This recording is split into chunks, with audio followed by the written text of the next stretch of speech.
What's going on, Drinking Buddies? A brand new podcast coming right at you. But real quick, you know what we got to do first.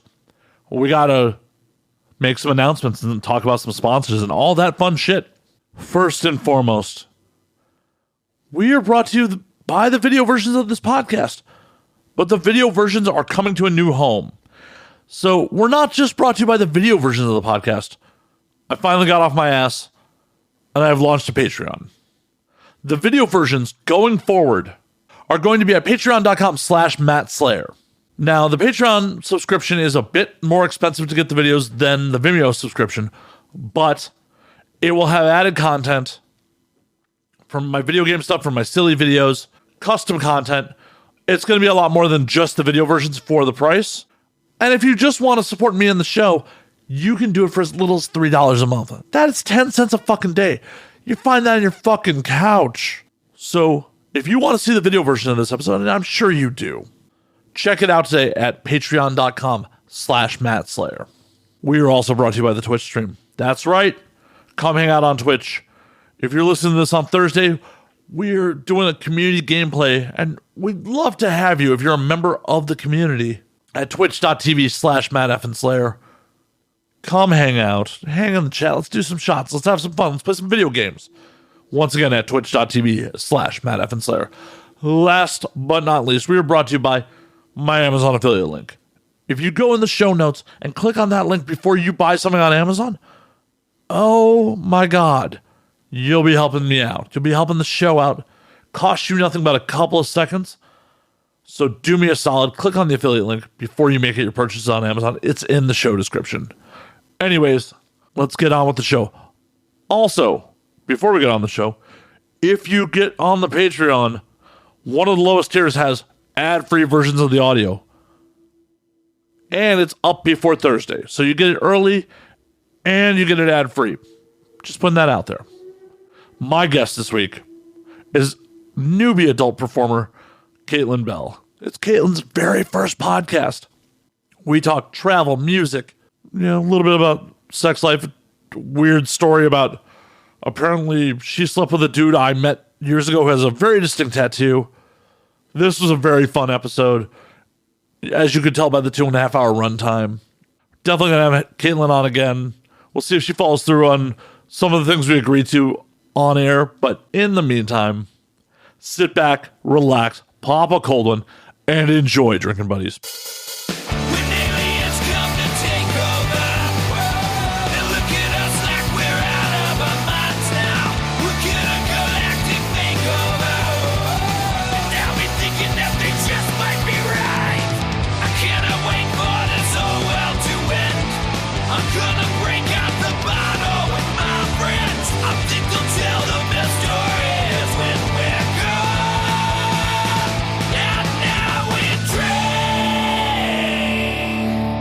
Caitlin, how the hell are you? I am fabulous. You made it all the way from somewhere deep in the valley, directly offset to here. I'm honored. Most people are like, oh, when I get offset, the last thing I want to do is fucking more work. This isn't work. This is fun. And my job is also not work. She says that now. Like an hour into this, like, why did I do this? This is fuck. It's another beautiful day in sunny California. Right? Yes. You were joining us from the East fucking coast. I am. And I'm soon to be going to be a resident here. Well, cheers to that shit. Cheers. I love your glass. Thank you. Delicious. And a very unique wine glass. That is actually from my mother's first wedding's wedding crystal. Okay. So just like, okay, Mom, thanks. I guess I'll serve this to porn stars now. I never use this shit. Does your mom know what you're doing with that glass? Oh, yeah. She listens to the show. Oh, that's awesome. Her one response was like, it's nice to hear that you're getting laid. And I'm like, thanks, Mom. Thanks. Appreciate that. Hey, it's very important. It is. It is. It is part of life. It's a good sex drive and a good sex life is very necessary for happiness. It is. And more people need to realize that. Like, I don't understand why people think that, oh my God, sex is dirty. We all fucking got here from it. Right. Exactly. Every last one of us. Yeah. Some people are just more prudish than others. But in the end, we all like to fuck, for sure. Hopefully. I mean, I'm sure there's some people who are like Asexual. and like, if they're happy, good for them. Yeah, exactly. To each their own. I'm not here to knock them, but not my cup of tea. I'm definitely not in that asexual category.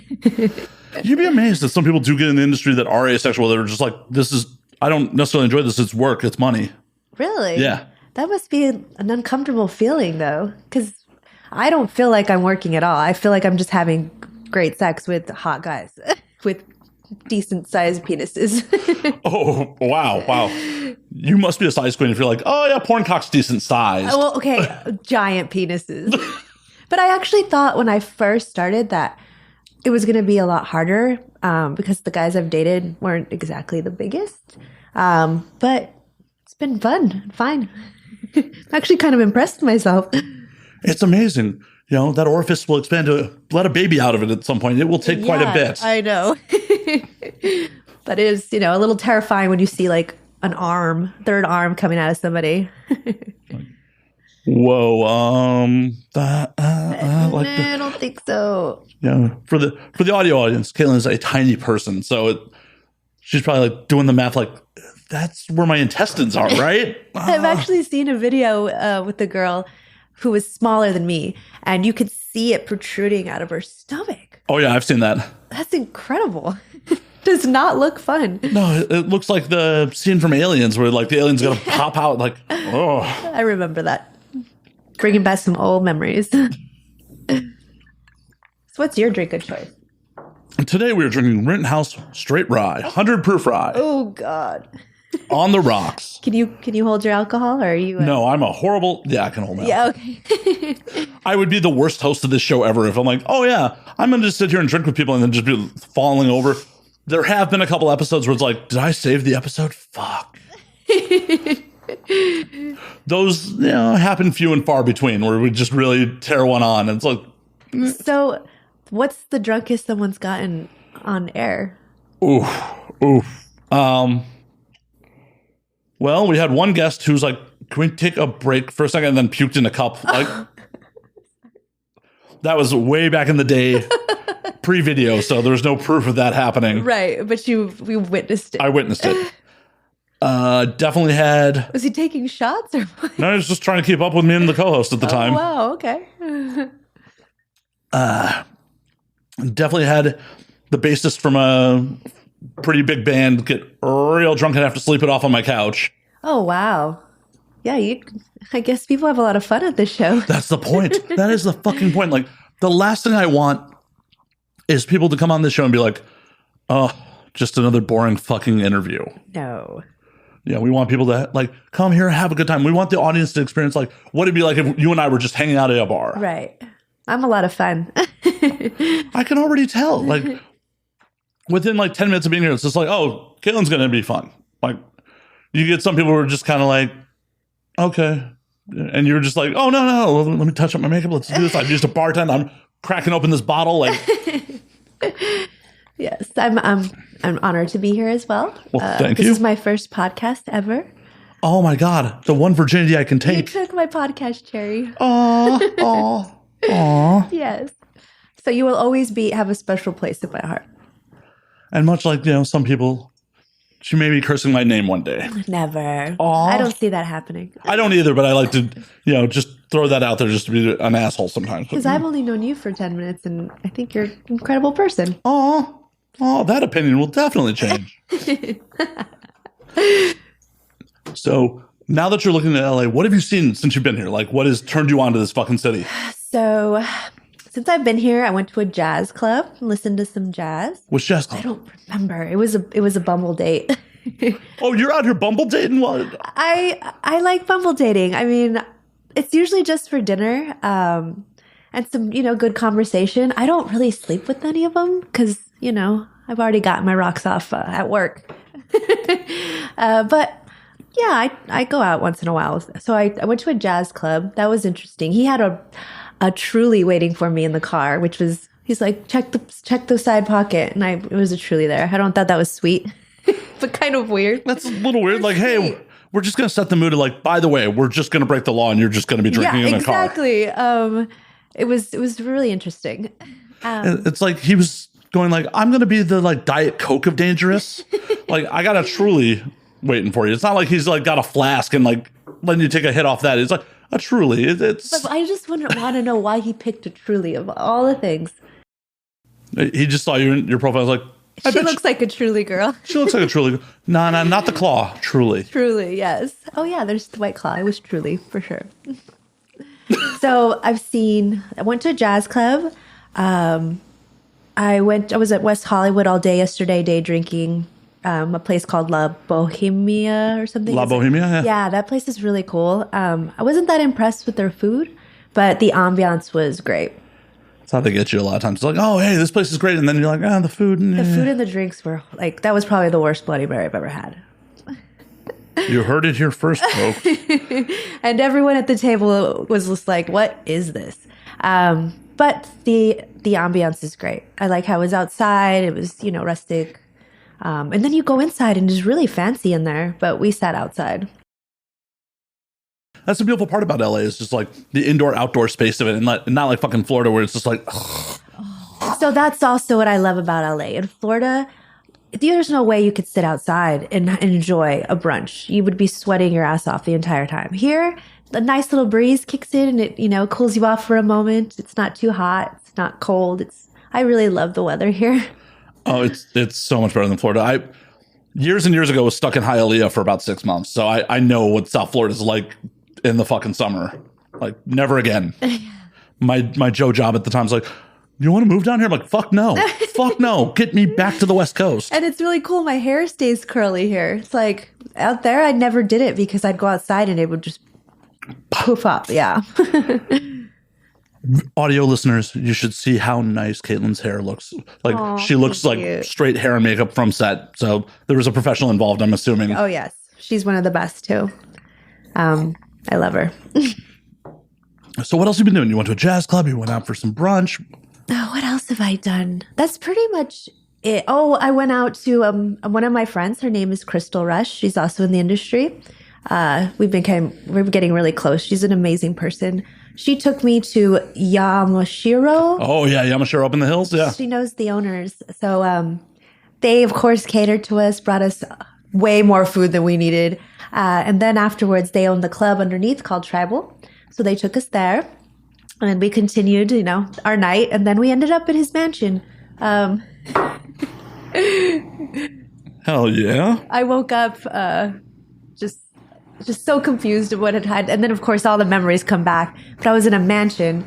And it was so big that I couldn't find how to get out. And I went to the wrong part of the house. And the alarm system went off. And this giant dog came running up the stairs. Of course, he was just like, what's going on? That was very interesting. But other than that, I'm trying not to party before I have to work the next day, just because you can see it in your face, those red eyes. So I've been trying to go to bed at a decent time so that I can wake up. Look at you, fresh in the industry and fucking responsible. Am I going to get someone in trouble tomorrow? Or we? No, not at all. So tomorrow, after this, I'm just going to go home, maybe enjoy a little, smoke, and go to bed. Okay, cool. Yeah. So you can drink as much as you want, and I'm not going to get you in trouble with any directors. No, awesome. Not at all. I'm a responsible adult. I know when to say no. Awesome. Well, as I said before we got on air, this is self-service. I have put the bottles in front of you. Serve yourself as much or as little as you want. I love that you brought two. Well, it's better to have too much than too little. Exactly. I agree. There's been so many times I'm like, oh no, I'll be fine with one. And then I definitely need one or two or three. Not just for myself, but... I mean, even just for yourself. I'm not one to judge. Well, thank you. I appreciate it. Like, if you kill both bottles by yourself, be like, thumbs up. That would be pretty impressive. I mean, I've seen worse. I'm so glad that I ate before I got here. That I'm glad too. Yeah. Like, we just met. I mean, I would be willing to hold your hair, but I don't want to have to. Do you have a cup anywhere nearby? Oh, shit. So I'm going to do this like a real pro. Right at the table. I'm not going to even get up from the seat. I mean, is my purse anywhere? Just kidding. I mean, it's your purse. Whatever you want to do to it. I mean, it's your purse. I'm not, once again, not judging. So you're a very open-minded person. Oh, yeah. I'm You can't be around this business for as long as I have and not be. Right. So how did you get into this business? Well, I'm sorry, audience, who's heard this story before. What happened was I used to do armed security in Chicago, and I started partying with a bunch of performers that lived in Chicago, and through them I met people. I started going on the road and like doing security and roadie work for performers. And then through them, I met some other performers who, one of them, her husband was a director for ANWD. He's like, I'm opening a studio in Vegas, come west. And I went, fuck it, I'm in. And 10 years later, I'm just still here doing odd jobs doing this. And that's awesome. It's kind of weird, crazy how life takes you certain places. As far as the industry goes, I went out to Florida when they recruited me off Twitter, and I never in a million years would ever have thought that, if someone said, are you going to be doing porn? I would have laughed my ass off and be like, no way. Everyone just has this idea of what porn is. It's completely different than I even thought. It's so professional. I'm meeting some of the nicest people in the world that are very, professional and helpful and just interesting walks of life. So if I would have known it was like this, I would have jumped on board a long time ago, but life happens the way it should. Well, to be fair, it wasn't always like this. I was told that it's changed a lot. It's changed a lot, even in the last 5 years. Really? And how so? I've been working on a Mind Geek set with a crew in Vegas recently, and it's there never used to be entrance and exit interviews. You just showed up, you did your work. No one asked if you were here of your own volition, sober. Was everything on set okay? Those interviews just didn't happen. Right. Or I never firsthand saw this, but I heard allegations from friends where when exit interviews did happen, they felt coerced to tell that they had a good time even if they didn't because they were holding their check. Okay, I gotcha. That's horrible. Where these days it's above board and it's no, here's your check. Did you is everything cool? No, they're very thorough now. I've never signed so much paperwork and done so many before and after interviews. Yeah, and a lot of that stuff didn't happen even 5 years ago. I'm so happy. So I got in at the perfect time, I feel. And you got in a weird time. Really? Because you got to look back at the 90s, 2000s. There were a lot of companies with a lot of fucking money dropping a lot of money on performers. You could be a performer who just fucking performed and make six figures, $1 million a year. Mm-hmm. Those days are gone. Right. There is no one who is just performing making that kind of money. Right. Now it's there's a lot less production happening. You got to pretty much be your own production house, doing OnlyFans content to really make big money. Right. You got to be much more of a hustler. I'm not saying you could be lazy back in the day, but you could work a lot less and make a lot more. Okay, gotcha. Well, I'm up for the ride. And of course I have, my OnlyFans is starting. I need to get more on that. I have an assistant because I don't really understand it. I just, make content and send it to my assistant to post for me. But I'm going to start, being really engaged before and after work, just so I can get to know my fans, personally. Because I notice even when I jump on there for an hour, I'm already, raking in some money, just scheduling Skypes. So I'm definitely going to be more attentive to my OnlyFans. Hell yeah. And that's the thing. I would not recommend anyone getting in this industry this day and age if they're not willing to basically be their own production house. Right. Being on set's well and good, but the real money is doing it for yourself. Right. And it would be smart to find an agency that knows the business and knows how to market you well. So that's also what I'm hoping to get is some direction. You're already brand new and you have a publicist already. You're already doing the right thing. Right. Little inside baseball. Caitlin did not just find me out of the blue and end up on the show just on the street, You, dude, you look like you'd be fun to drink with. Oh my God, you have a pod now. Her publicist hit me up and made this happen. I'm very happy he did. I will send stunning reviews. Be Caitlin's amazing. You have such a great client.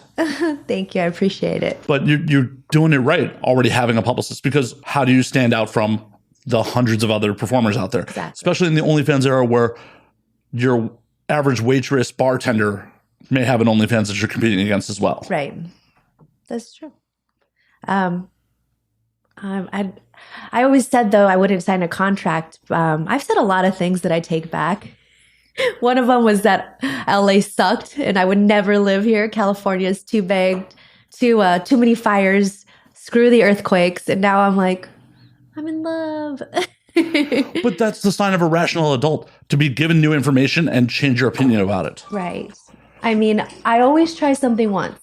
And then I make my decision off that. And I never listen to what other people say, because I find out that people have opinions about everything. And just because they have a bad experience doesn't mean you're going to. 100%. 100%. And like, especially like, what is that person's background that's giving you that opinion?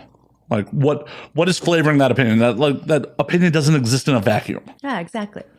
So like, I take people's opinions with a grain of salt. Like, okay, I know you. We got background. Like, I trust your judgment. I hear your opinion. I'm not necessarily going to take it as gospel, No, but just appreciate, the advice, and then follow your instinct and your gut. And that's what I've done my whole life. I've lived a pretty wild life, but it's been fun. And like I said, if I had listened to anybody, I would not be sitting at this chair having this great conversation with you. Who knows where I'd be? Any idea where you'd be if you had followed the path that someone else had set out for you? Yeah, I would be married to a very wealthy individual who treated me like shit. Living that suburban life with no friends. Fuck that. Exactly. I know current America is like, oh my God, we got to make all the fucking money. But it's like, in my opinion, you just got to have enough to and be able to enjoy life, not have to worry about it. Exactly. And do what you want. Do what you want. For me, I want to make enough, and I'm doing well to see the world. That is my passion. That will always be my passion. And one country at a time. Unfortunately, COVID's kind of put the brakes on my travel. But I know that this is going to go away. I don't know how soon, but the moment those borders are opened up, me and my best friend are out. Where are you guys going first? Spain, Ibiza. Where in Spain? Oh, Ibiza? Yeah. Oh, you got foam parties. Yeah, we're going to go completely crazy. That's my heritage. I'm Spaniard, but I've never been to Spain, so I don't know. I've been to Madrid. It was a good fucking time. I've heard that's where my family was from. Nice. Yeah. Nice. Yeah. I went to Spain, and then we went to Alicante down by the Mediterranean coast. Good eats. Everyone I talk to says Spain is amazing. I've never heard anyone say anything bad about it. Yeah. I had a blast there. I had some unfortunate sex there, but I had a blast otherwise. Unfortunate sex, huh? Yeah, I may have jumped on a grenade at my friend's wedding, and ooh, I was real drunk. Real drunk. Passed out on a pool table drunk. Oh, wow. And when I came upstairs, it's kind of all right. And then started to sober up while I was inside her. I'm oh God. What am I doing? Well, I'm already here. Just close your eyes. Just don't think about it. Pretty much. And then it's on top of being just not who I really would brag about having sex with, she's kind of sucked as a person too. So it's just this is a double-edged sword. Yeah. Nothing like being unattractive inside and out. Yeah, that's the worst. Poor girl. Poor me. She chose to suck, not me. Yeah, you're right. Well, hey, maybe you brightened her day that day. Oh no. When she got back to the States, she claimed it never happened. So she sounds like a psycho. Oh yeah. I'm really happy that oh, hey, you said that didn't happen? Awesome. Because it didn't for me either. Right? Those unfortunate sex experiences. You got any you want to share with the class? Well, it was just a weird one. He had a tattoo of a penis on the side of his leg. I know that guy. No way. It looks like a real penis. Yeah. Very detailed. Dark hair? Yeah, it's pretty dark. But the penis was way bigger than his actual penis. The possibility of there being two people with that. To be the same person. Yeah, I know. I met that guy. Oh my, that is so weird. He was spending time with another performer friend of mine. I met him at AVN 14. Okay. Because I remember this distinctly because we were drunk in the room. Me, him, my friend he was with, and then my drunken fiance at the moment. I almost got drunkenly married at ABN 14. It was This was at the moment she was your fiance. Yes, not yeah, currently your fiance. No, about 48 hours later, she was not my fiance. Oh wow. Yeah. Oh wow. The audience has heard the show. They heard that story a bunch of times, but like, we're back in the room and like, we're all drinking, and he's like, I don't even remember how it came up, but we're like, we're gonna have a stupid tattoo competition, and I'm like, I showed him my chest tattoo, which is funny, but it's kind of stupid. Stop. That's very original, though. I've never seen anything like that on somebody. For the audio audience who's somehow unaware and not seen me topless at some point, I have an NC-17 tattoo on my chest. Oh, yeah. And he's like, no, I got you beat. And then like the real life looking penis. And it was very detailed. Like it had veins and everything. Yeah. Yeah. That's crazy. I met him in Atlanta, if it's the same person. But I'm going to have my friend and be like, because I very vaguely, like, that's all I remember, dark hair, and that's what he looked like. It was a pretty drunk night. If you could imagine that. I almost got married to someone I had hung out with and I hadn't even banged at that point. So how long did you know her? Oh, I'd known her for a minute. She was a performer. Oh, okay, gotcha. The quick and dirty of the story was we ditched the award show and she went, this is my first trip to Vegas. I should have a quickie wedding. And I went, fuck it. I'm in. So you did a Vegas wedding? Almost. We got the license and then the Kiss Chapel was not readily available. And then we both kind of sobered up and were like, No, this is a really dumb idea. Yeah. It's kind of like when I almost got a tattoo of a camel on my toe. Signed the paperwork, sat down on the chair, and my brain was like, what are you doing, girl? You don't have any tattoos on your body. Why are you putting a camel on your toe? One of my girlfriends, she suggested it. She has like a mustache on her finger, like just random stuff. Yeah, it's so she's like, come on, let's just do it. And I was really high at the time. Like, that sounds like a great idea. But I bolted out once, I realized that was pretty dumb. Or I'd have a camel on my toe right now. It'd be very distinct. It'd be, just embarrassing. Well, it's not necessarily embarrassing. It's just like, oh, that's where I was when this happened. It's just a reminder of the memory. Yeah, but it wasn't that great of a memory. I was just really high. It's not like I was in some country or having some wonderful experience. I was just high. Well, sometimes that's important. Sometimes just being high is important. Yeah, definitely. I enjoy being high. That's mind-blowing. Like, either there are two dudes out there with, I'm still like back on the dude with the penis on his ear. Either there are two dudes out there with the penis on their inner thigh, or we know the same dude with the same bad tattoo. So weird. I did not have sex with him. Well, his penis was smaller. It just made his penis look smaller than it was because the penis on his leg was gigantic. But what was he thinking? Like, oh, it'd be a really good idea to put a penis on my thigh. That's not even the replica of my own penis. I'm sure it's a conversation starter. And most people, I find, are too polite at the point where, like, genitals are coming out to be like, no, that's cool. Like, that was false advertising. I'm out. Right. Yeah, that's true. I don't know. Some girls can be mean. I've heard, my guy friends have told me some stories that, girls being like, no, you can eat me out, though.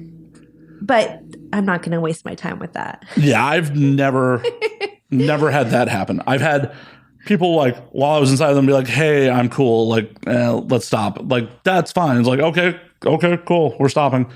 But I've never been like, someone not even let me get up to bat. Right. Like, at least give me a shot, right? Right. It's the motion of the ocean.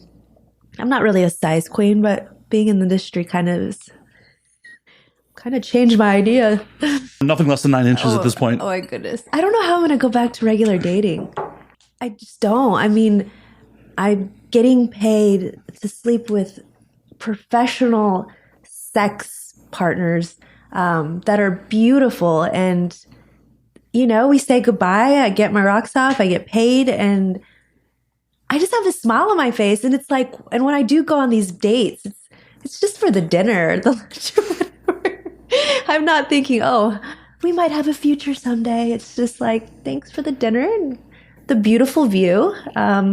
Maybe we'll do this again. Maybe we won't.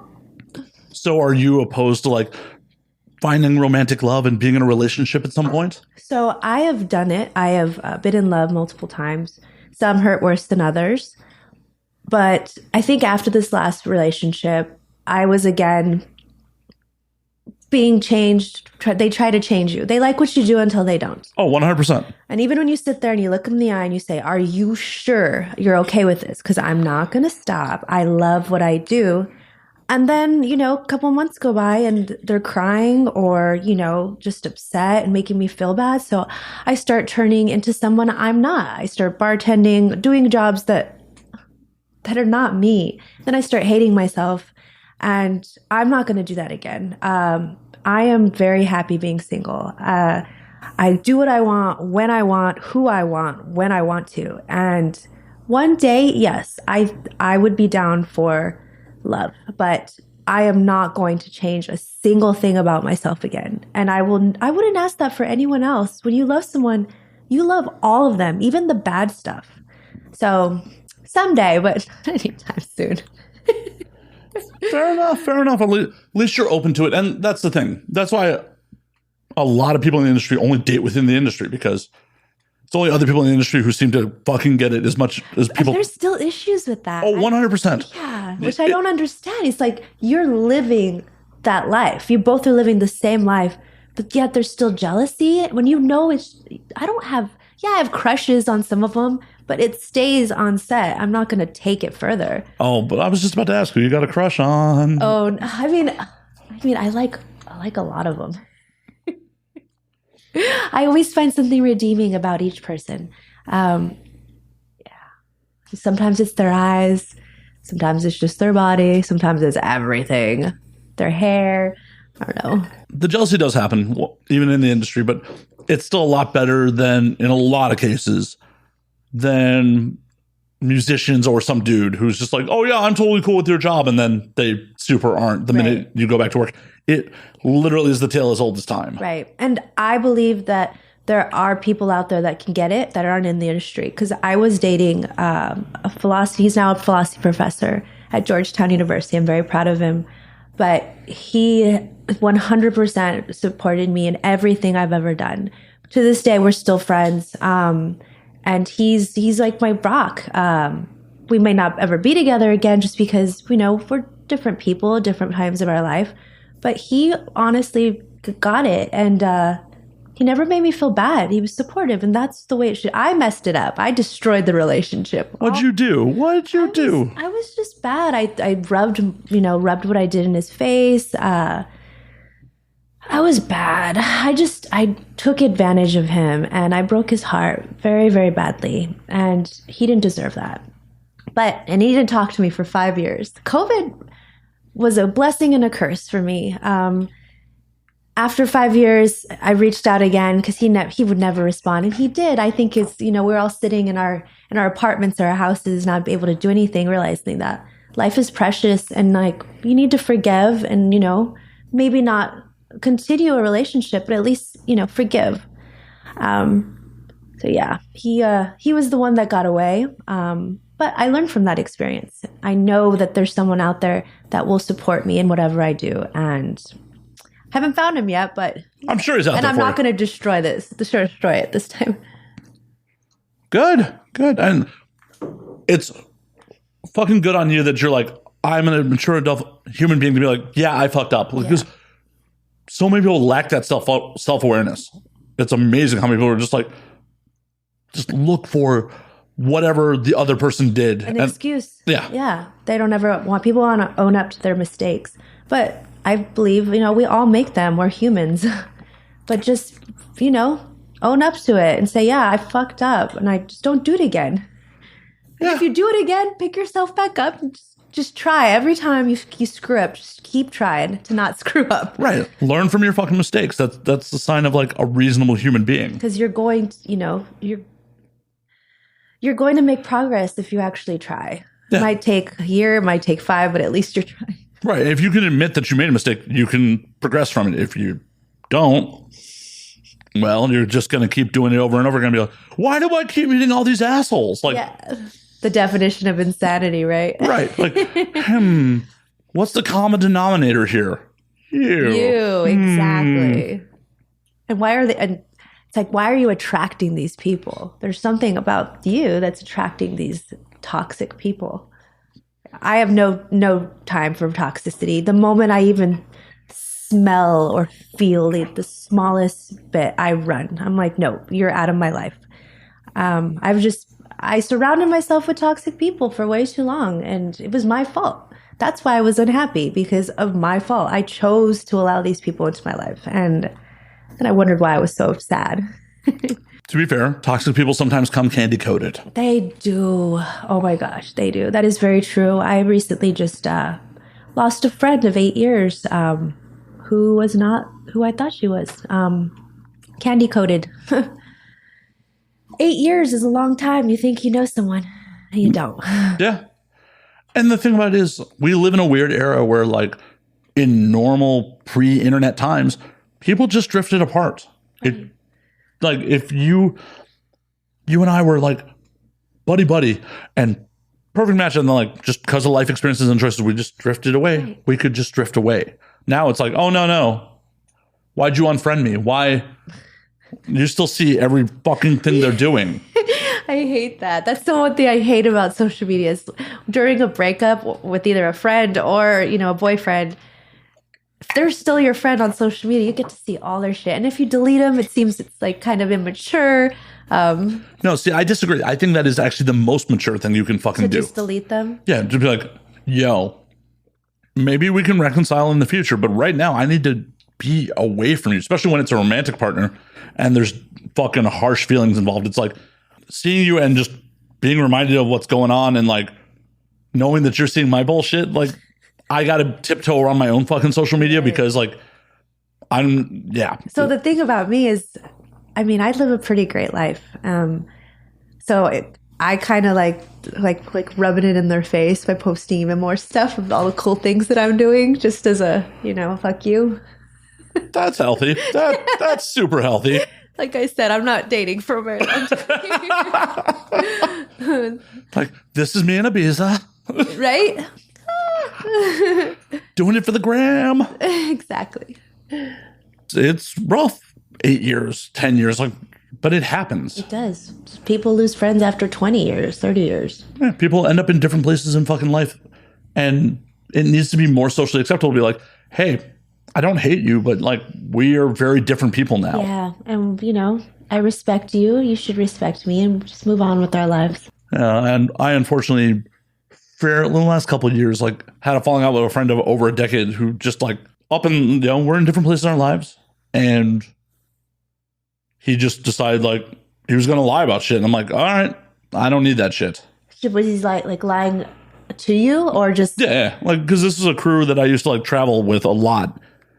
And like, we had a little bit of falling out like on one of the trips. I was being an asshole and I did not realize it. But instead of having a mature conversation about things, dude got upset. Then we had a conversation like, yo, what's up, man? Like, I'm sorry. I didn't realize I was being an asshole. Said everything was cool. Was like, hey, when do we want to do the next trip? Oh, I can't travel this year because, a new job.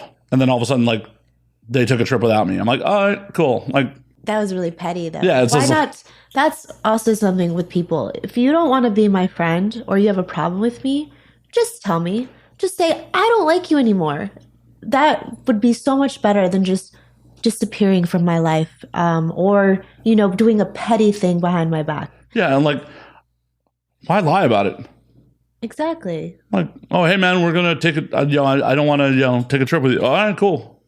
And the hilarious part was like, I was in no position to take that trip. So if I was asked, I would have been like, I can't go. Like, would have been no issue. Because I have no space in my life for people who are just going to lie about dumb shit like that. Right. Me neither. Why lie when the truth will do? Yeah. That was like, we sat down and I was like, I was wrong. Are we cool? We're cool. Oh, I guess we weren't. That's also what I like about the industry. I feel like the reason I'm meeting so many amazing people is because there's no secrets. I mean, I know. Oh, there's a lot of secrets. I know that. But as far as like our sexuality, like there's a lot less secrets as far as who we are as people. We have sex on camera. There's a lot of openness and open-minded people that I'm being surrounded with. And that is also pretty fucking recent because the trend of, straight male performers performing with trans performers is all very recent. Like, there was a time within my time in the industry, like if you did crossover work and you performed on the gay side of the house, you perform with trans performers, you could get blacklisted and performers wouldn't want to work with you. Really? Why is that? I don't know how accurate this is, but back in the day, I was led to believe that the gay side of the house did not have the same testing standards. That's what I was also as mainstream. So people were afraid of it for their own health. Yeah. And it's your right. I bet back then HIV was like, I mean, yeah. They didn't have the cocktail or whatever that they have to. Right. There was no prep. There was no cocktail. And I heard stories, I was at a conference during AVN, like 11 or 12 during one of the legal conferences where a producer was like, I have an HIV positive performer who's threatening to sue me for discrimination about not letting them perform. What? Yeah. He had the audacity to say that he has HIV and he was going to sue somebody because they wouldn't let him perform. Yeah. What came of that? Please tell me that they laughed in his face and said no. The producer literally was asking this panel of lawyers, like, I don't know what to do here. Because you legally can't discriminate against someone for a medical condition. Yeah, but I mean, HIV is a sexually transmitted disease. Right, exactly. It kills people. So where's the line? But that sort of stuff, hearing that sort of stuff made mainstream performers be like, nope, you've performed on the gay side? Nope. Yeah. I mean, even as recently as like 2018, people were still very actively discriminating against that sort of stuff. So it's very recent that like you have major performers like Xander Corvus just shot a scene for Brazzers with a trans performer. Right. Like that sort of shit just didn't happen even a couple of years ago. We're in a newer age of enlightenment about this shit. Right. I do like how much we're tested. I always know my panel. That's also why I'm not sleeping with these Bumble dates. It's like, show me your panel. It's like, when was the last time you were tested? Oh, it was like 6 months ago. I'm like, how many people have you slept with since then? I don't even know. Exactly. Like, how many condoms were used? 0. That is, I find that kind of like crazy. How many guys are like, let's not use a condom. If they're asking me, they're asking every other girl they've slept with, which is terrifying. Like, you don't know me. We just met. You took me to dinner and we're going to, have sex without a condom. That seems like a really smart idea. Well, it's just because HIV is not a death sentence anymore. And like through heterosexual sex, the likelihood of contracting it as a dude, pretty low. Okay. So it's like, well, possibly chlamydia, gonorrhea. Yeah, like, but the guy could, give you the HIV. Oh, they're obviously not thinking about you. Yeah, exactly. They're thinking all about themselves. Obviously, sex feels better for you without a condom as well, but it's not worth the risk. You have pregnancy to consider too. Exactly. Like nothing like, oh, hey, Bumble date whose name I barely remember who had a decent dinner with. Oh, cool. I have your kid now. Or have your abortion now. Fuck. Right. Yeah, that would be a tragic experience. Yeah. No one wants to go through that. And like, people don't think about it. I mean, I am guilty of it too, but You're guilty of it too. I am. I'm like, it's been a minute since I've had protected sex, but I get tested fairly regularly. Not like every 2 weeks, but I do get tested pretty regularly. And honestly, the majority of the people I sleep with are performers. So, I mean, they're the best people. Hands down. Some of the smartest, most beautiful, open-minded individuals I agree. Have coming across. I agree. And then they don't have the hangups because, like, you try a date, even as a dude who's never been a performer, never wanted to be a performer. I'll go out on dates with civilian women and they'll just hear what I do and they're like, nah. Do they get weirded out? Even though you're not involved in the sexual aspect, they still get weirded out. Oh, yeah. Why? I don't get it. Jealousy issues. Could you imagine if you were just like some woman not involved in the industry be like, hey, my boyfriend has porn stars over to his apartment every fucking week and drinks with them? Yeah, I mean, that definitely would be a weird conversation to have with someone who doesn't know anything about the industry. Right. Yeah, I get it. Or, I was talking to a girl recently and it was just like, something about sex came up and I stated my opinion and she looked at me like I was speaking another fucking language. Like, why is that an issue? Like, what?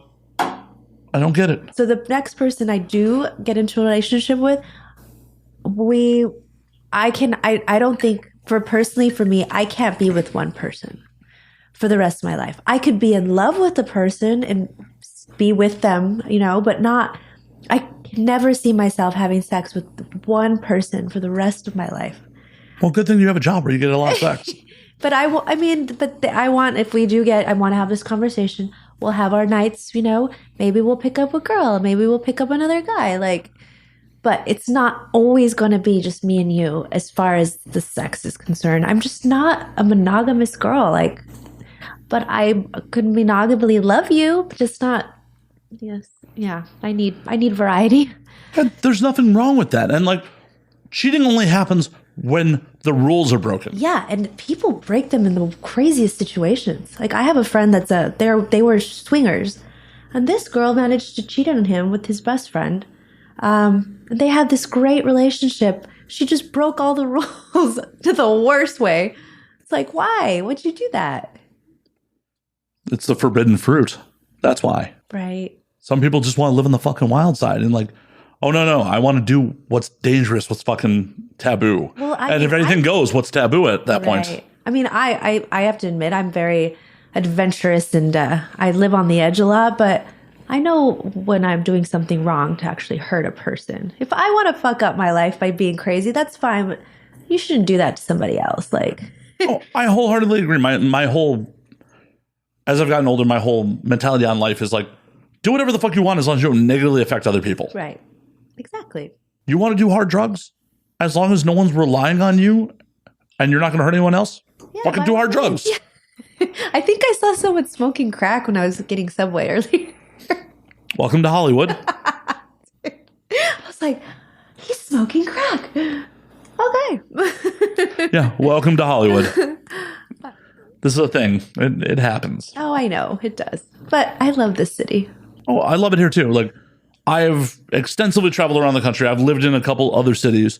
I have spent 6 months to a year in other cities. And I'm there is no other place I would rather live than Hollywood. Right. So Hollywood specifically. Oh, yeah. I mean, I love LA in general, but this neighborhood's walkable. It's one of the few neighborhoods that's fucking walkable. I've been to Hollywood twice since I've been here for that dinner and last night. Yeah. My local bars are walkable too. There's restaurants that are walkable too. There's theaters. There's I love this neighborhood. It's a little grimy. That suits me. You like the little grime. Yeah, it builds fucking character. Oh, it does, definitely. But it's also safe. It doesn't look like, I mean, at night, you probably don't want to hang out in that alley, but... I mean, I'm not worried about it. Yeah. I am a much larger human being than you. Yeah, you are. If I were you, yeah, I might not want to hang out in that alley. Yeah, I feel not going to mess with that guy. Yeah. Plus, I don't look like I have any fucking money. So, what's the point? Oh, that's a fairly big dude who probably doesn't have shit worth robbing him for. See, the thing is you can't ever judge a book by its cover, though, because there's some wealthy individuals that don't look like they are. Look for the watch. The watch. Oh, the watch. Yeah. In my life experiences, what I've learned is no matter how bummy a white dude is dressed, if he has a nice watch, that's how you judge if he has money or not. That's a really good way to... I mean, I'm going to start doing that. Yeah. Be what are you wearing around your wrist? Exactly. It's oh, are you just but that's still a Rolex. Yeah, that should cost $10,000. Because, people are oh, I'm going to be outselling it, but they still rock their fucking jewelry. Exactly. That's how you can tell. The watch. The watch. The watch. I'm learning so much. I'm here to educate. This is actually an educational show. We're going to pull out slides soon and have a whole... Hey, I'm totally down for that. I'm all about learning, so... And if you're going to do something, do it right. And have mentors. But you just said you don't value other people's opinions. You don't take my... don't take my advice. No, I will listen to your advice, and then I'll make the decision with my heart and my guts if it's the right one. It's a solid play. Yep. I definitely feel like I'm the strongest mentally, physically, emotionally I've ever been in my entire life. And a lot of people before I came out, to start doing this or oh my God, that's so mentally damaging to your soul. I heard everything. And I actually was you know what? I feel better happier, more beautiful than I've ever felt my entire life. So no, this is not a bad thing. It can be, but Yeah, of course. being a doctor can be too. Being anything can be a bad thing if you're in the wrong situation. Right. If you're in the wrong situation, anything can be soul crushing. It's all about your own mentality on it. Right. The biggest piece of advice I would tell anybody is just like, the anonymous people on the internet, their opinion does not fucking matter. Oh God. I have to admit, I did let them at first get to me. Because when I, started, I was getting my fake accounts being made, people constantly flagging my stuff. There's no nudity on now a little bit, but not then. Absolutely no nudity. People kept flagging my stuff and saying just horrible things on my DMs. And for a little bit, I deleted my Instagram. I'm like, I don't know if I can.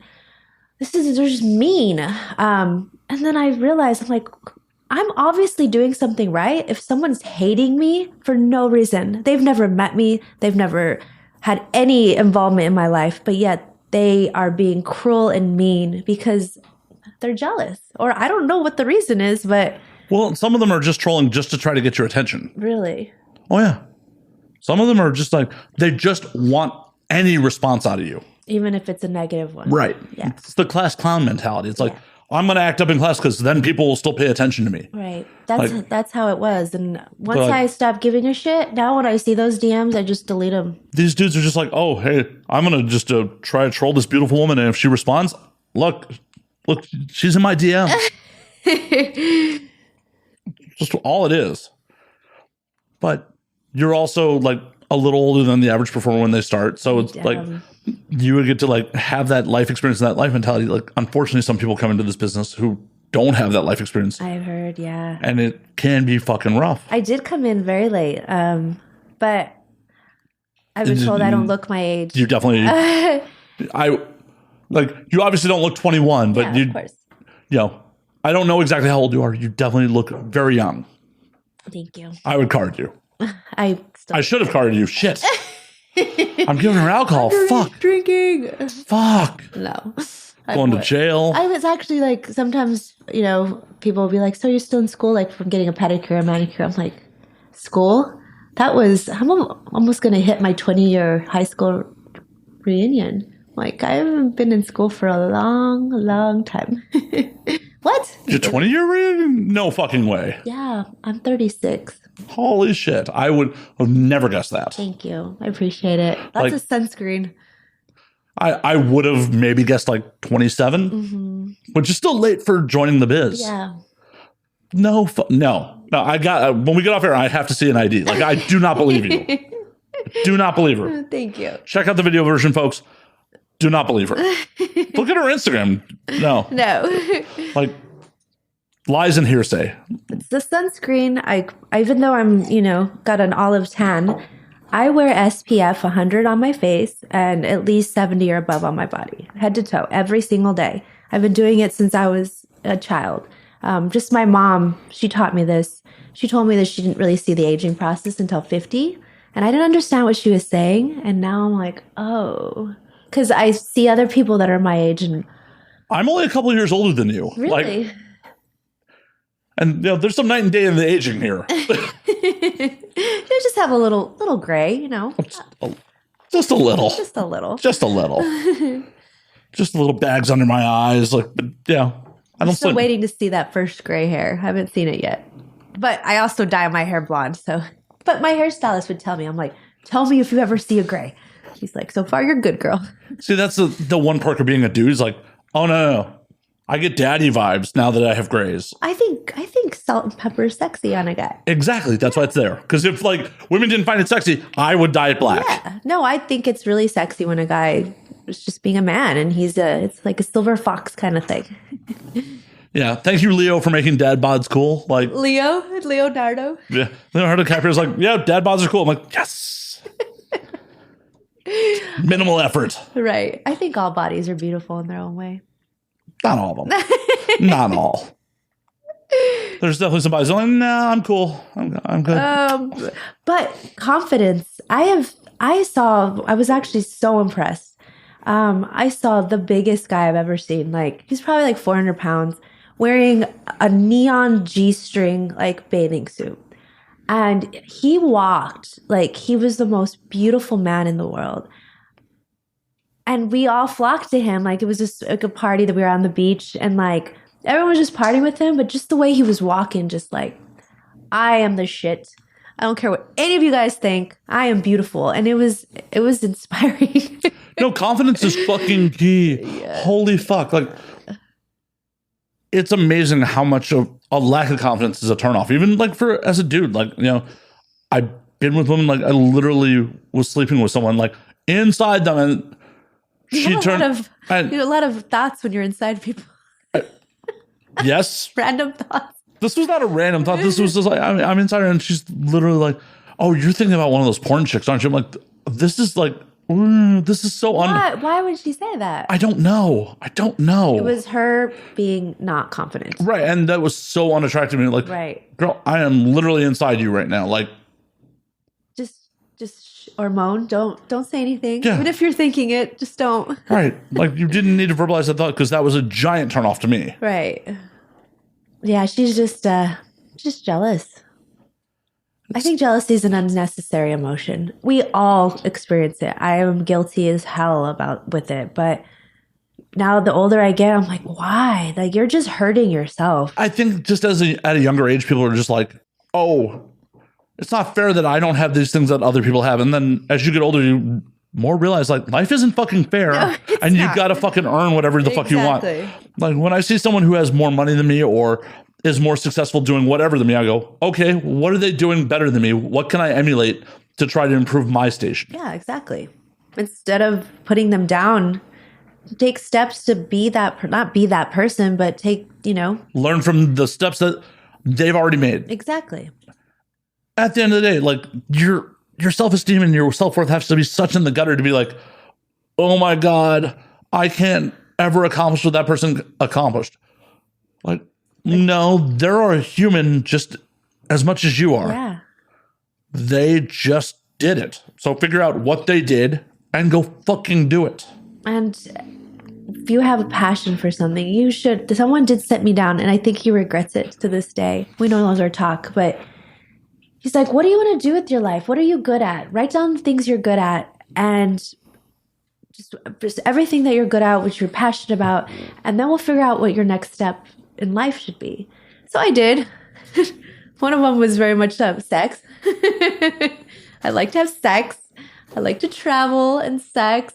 And I was like, you know what? Porn. And he thought I was joking. But then I got a call like a couple weeks later, or a Twitter DM asking to recruit me. So it was kind of like it was all meant to be. But now he's upset about it. Like, but you're the one who told me, what are you good at? So were you romantically involved with him, or? He was a sugar daddy. Okay. But we were together for 7 years. So he was probably my longest stable relationship I'd ever had. 7 years consistently. We traveled the world together. With this job, I was supposed to move to Florida, and he got upset. And sometimes when people get upset, they act out. Instead of, I don't care how old you are, how much life experience you have, people, will play on their emotions. And well, especially with that power dynamic. Yeah. And he, instead of, saying, I'm really upset about this, I could easily fly down and see him whenever I want. He decided to say some really horrible things that made me look at him and think, who are you? You are not who I thought you were. And I know you're upset, but there are certain things I don't put up with. And that one of them is racism. Any racial slur that comes out of your mouth, that is not cool. And accusing my friends of hurting you in any type of way. Just because you're not happy that I'm leaving, you're going to act out and blame everybody else. So it's unfortunate. I miss him, but like I said, toxicity that I don't need in my life. No, and the money will come in other ways. Oh, yeah. Definitely. In different avenues. I'm already finding that. It's amazing, but it's amazing how many people like sugar babies put up with some shit because that's their fucking steady money. Yeah, exactly. I mean, I love men. They're the best and the worst. I mean, that's humans in general. Like, Right. some of us are, good and bad and all. Right. No one is just, blindly good. It's not black and white. People are fucking people. They have, good days. They have bad days. They have good things about them. They have bad things about them. So that's what whenever I come across a stranger and if they're just being shitty, I just think, I'm like, what happened? Did they have, did they wake up and shit was just going wrong and going? Because I've had that happen. And then you get pushed in front of a stranger, and you take all your anger and aggression on this person that doesn't even know you. And it's like, I'm sorry. I didn't mean to be an asshole. I just had this really shitty day. So whenever someone's being that way, I always think, I'm like, did they have a really shitty day today? Did someone just die? Like, did they just not get any fucking sleep and not a meal in them? Yeah. It's amazing just how much not having food and sleep will fuck you up. Oh my God. I know that more than anyone. She's like, if I didn't have that Subway before I came here, Matt, I might have cut you. Yeah. No, never. I'm a fun drinker. Oh, I just thought you might cut me sober. Shit.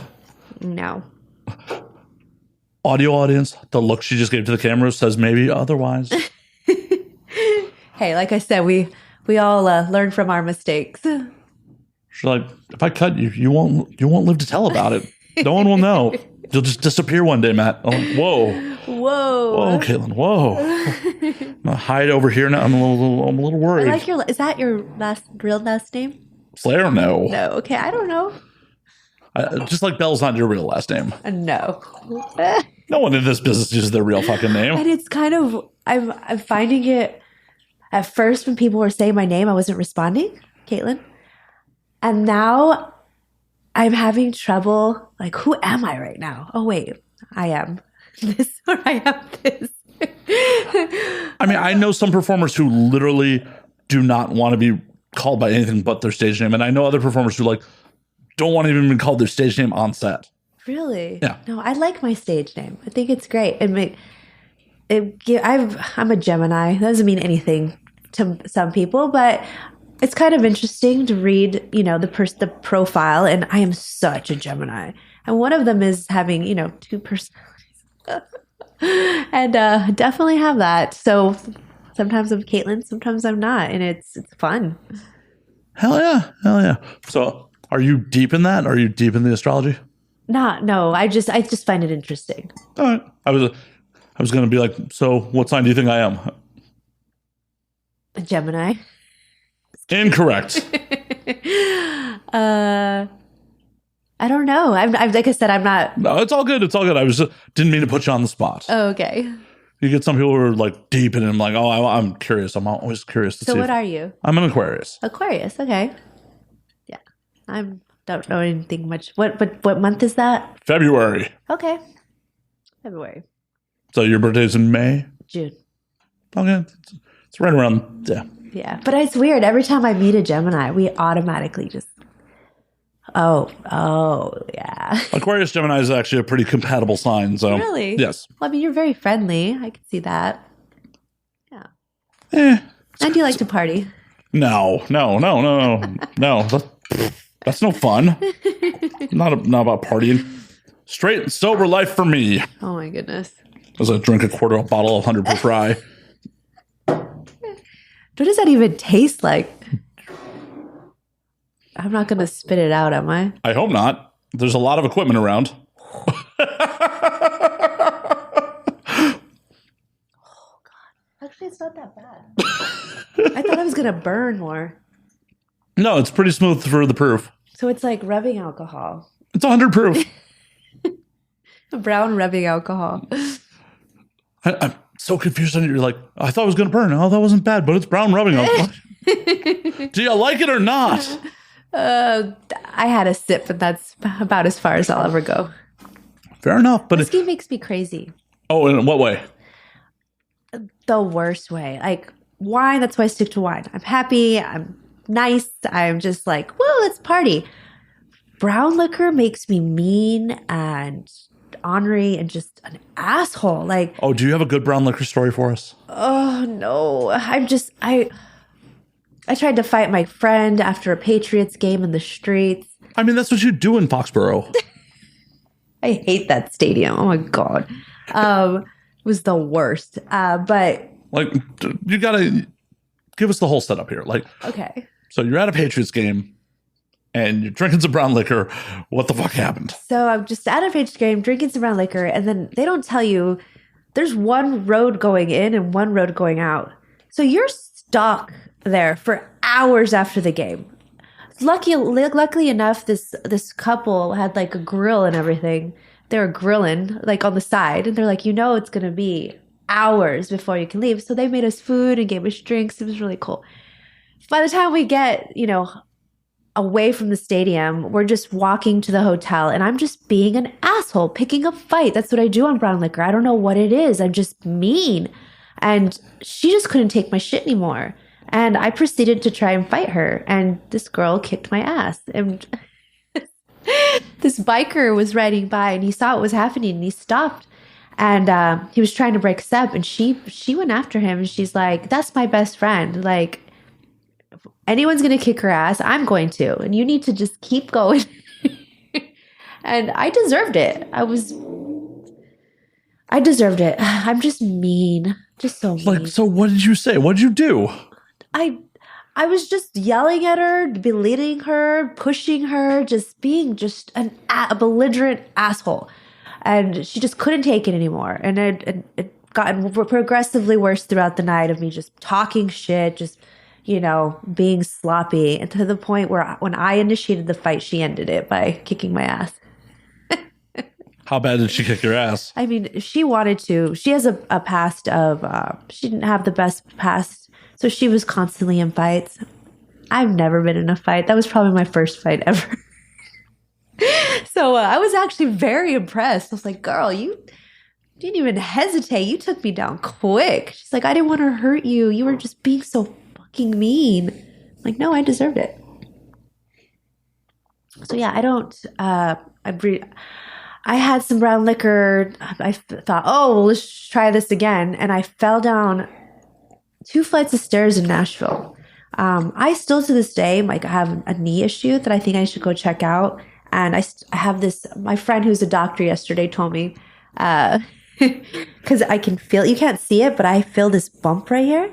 And he said that I probably cracked my head when I hit, and it just calloused. There's like a callus where it healed.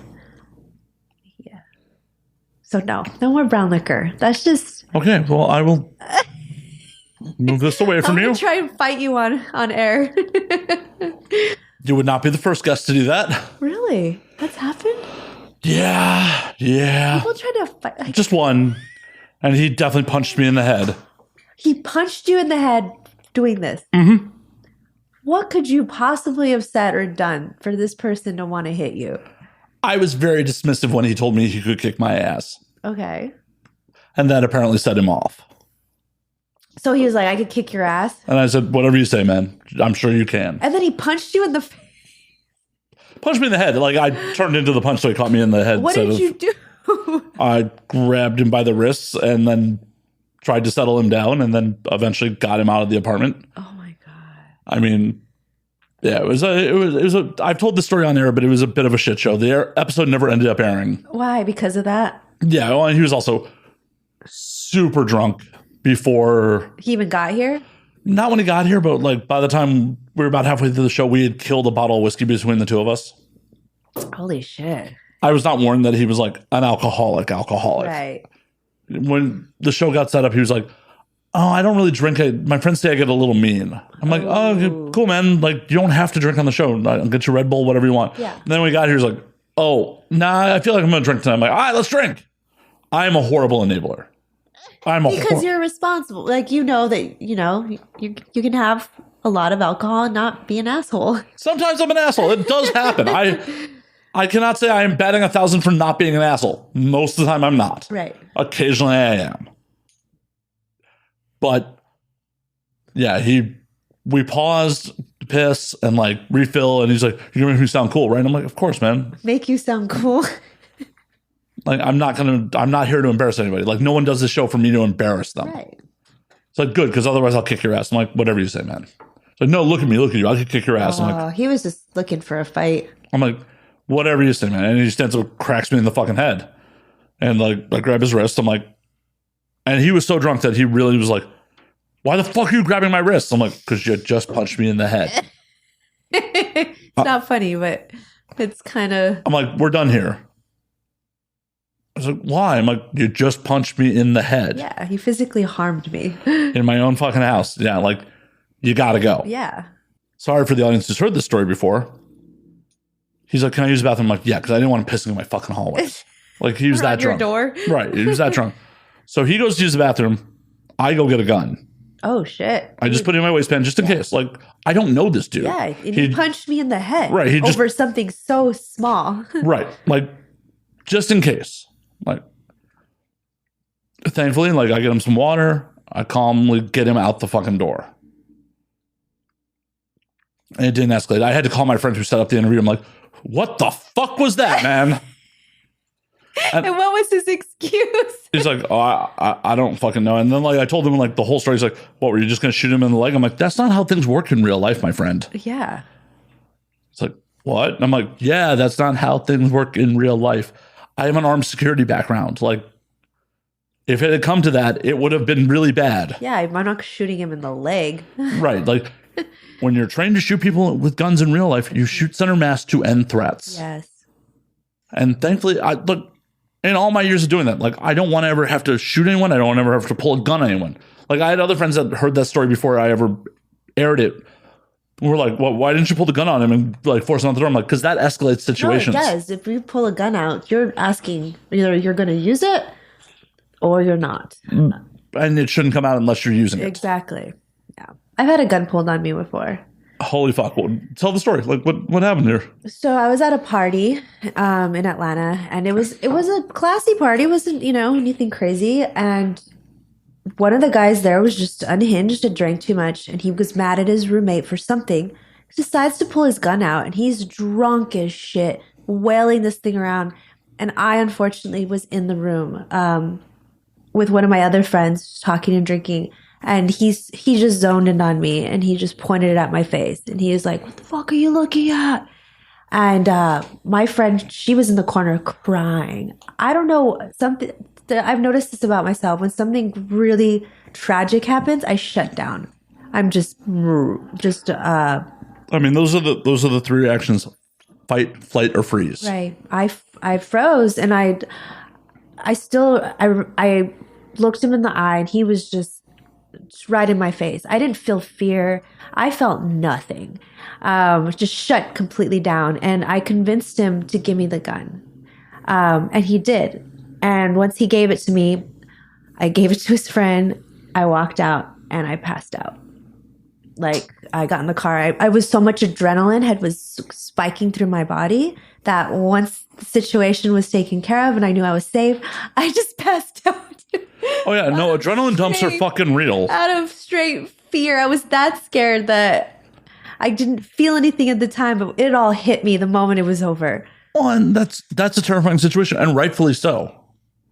Like, that is a normal reaction. Anyone who talks shit about that reaction, fuck them. Right. They don't understand. Like, that is a very fucking normal reaction to have that adrenaline dump and just be like, I'm done. I'm fucking done. But I was kind of proud of myself and when it happened, just because you don't know what you're gonna go through. And they're like, you were so calm. It was the craziest thing. You were just like, no, why are you doing this? You were very, very calm. Like, they were pointing a flower at your face. And I said, I don't know what happened. Like, I was terrified, but then I wasn't. It was the weirdest thing. Well, and that's the thing about it. Like, if you had gotten amped up emotion and gotten upset about it at that time, you might not be here right now. Exactly. But like you said, if you're going to pull a gun out, you better be ready to use it. And it shouldn't be around. I don't know if you know that you have that, but no one wants to admit that they shouldn't be carrying a firearm because they might snap at any time. No one wants to admit that. It's true. And unfortunately, as a gun owner, It's too easy to fucking get guns in America. It's so easy. And even if, the black market's there.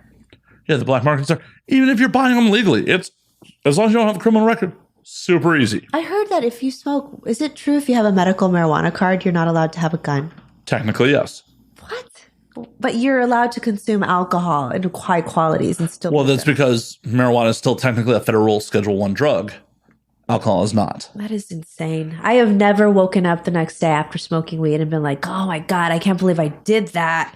I've been like, wow, I ate too many freaking, pizza or just too many munchies, but I've never ever regretted my life. That's unfortunately when marijuana prohibition eventually ends. I'm sure that'll go off the paperwork. But since it's recreationally allowed in so many states now, I doubt most people have even fucking medical cards anymore. Oh, no. But one of my friends says it's better. Well, it's stronger. It's actually in California less taxes if you have a medical card. Oh, okay. That's the only thing that's killing me here about California is the taxes. Yeah, there are a lot of fucking taxes.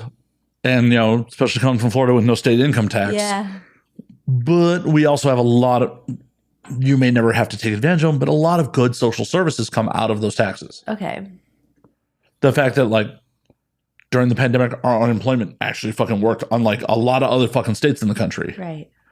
The fact that we have Medi-Cal, if you don't have health insurance, we have a fairly decent state-run fucking health insurance. Interesting. That's cool to know. Our Obamacare marketplace was fucking cheap. I was paying $200 a month for a fucking silver PPO with a $5 deductible. God, I was paying, it's better now, but I was paying like $500. No pre-existing conditions. As you can see, I take care of myself. I can't see inside. No x-ray vision. Sorry. And I'm like, why am I paying $500 a month? I see the gynecologist once a year like I'm supposed to. Now, of course, I get tested every 2 weeks to a month. And I just didn't understand why I was paying so much in health insurance. But it's important. If you get in a car accident, those medical bills can add up and destroy your life if you're not prepared. Just some dumb shit. Like my former roommate fell off a fucking bird scooter and broke both arms. That sucks. Those scooters are Those scooters are a fucking death trap. I bought one. Well, buying your own, though dangerous, is not as dangerous as taking one of the ones off the street, because you have zero idea what shape the one off the street is. It may have faulty brakes. It may have a bad wheel. You don't fucking know. I've had friends mess themselves up so bad. Teeth knocked out, broken bones. He broke both arms. Ouch. On Memorial Day. I was at a bar. He called me from the ER. He's like, hey, man, I think I'm concussed. I had a friend drop me off in urgent care, but he dropped me off at the wrong one. Can you get me? Yeah, let me finish this drink and I'll come grab you. You're like, I gotta finish my margarita first. Oh, you think I'm a classy dame that's drinking margaritas? What's classy about a margarita? It's classier than just drinking whiskey straight. Shit. I would actually disagree. I think drinking straight alcohol versus mixing it up in a margarita is less classy. Well. And when people drink margaritas, they're not the classiest. Depends on what kind of margarita you're drinking. If you're drinking a frozen margarita out of a machine, not the classiest in the world. If you're drinking handmade margarita on the rocks. I love margaritas. That's the. Are you just saying you're low class? Is that what? Yeah, totally. Just kidding. Sometimes being low class is cool. I often say that one of my key phrases, maybe even a trademark phrase, is low as a class. Yeah, it is. My friend always calls herself trash. She's one of the most beautiful, smart, just incredible person. But she's like, dude, I'm so trash right now. I'm just trash. But there's nothing wrong with that. It's good times to be trash sometimes. Yeah, we're not perfect. And sometimes playing off our imperfections are the best. I agree. Who wants to be some fucking snooty mansion with, pinkies out and all that fun shit? Jeeves, I require a sandwich. We're going to go do some polo later. I'm like, fuck that shit. Exactly. The mansion I woke up in the other day was not like that. See, I'm one of these people, like, even if I had the money to afford a spot like that, I wouldn't. I wouldn't either. Like, it's too much fucking house. I would, and I will, buy the most badass penthouse, or because I'm not a suburban type of liver. I like to be in the city, middle of everything, and I don't see that changing ever. Well, then when you land here, get on this side of the hill. Like, Sherman Oaks is cool and all, but it's still suburban. Is it? Okay. Get on this side of the hill. Okay.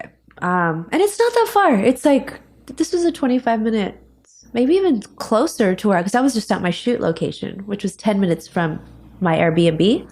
And this was only a 25-minute drive without traffic. Yeah, that's the trick of LA. Things that are 5 minutes away can be an hour away. Yeah. So in Florida, it's really annoying because my testing service is in Miami. I'm in Coral Springs. So almost every single day, I had to drive an hour there and an hour back just for 5 seconds for them to stick a, what do they call the Q-tip in my throat. Just to make sure I don't have COVID. By the way, did you ever get it? Nope. Yeah, me neither.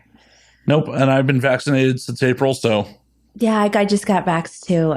But What kind of vax did you get? a Pfizer. Oh, you bougie bitch. What?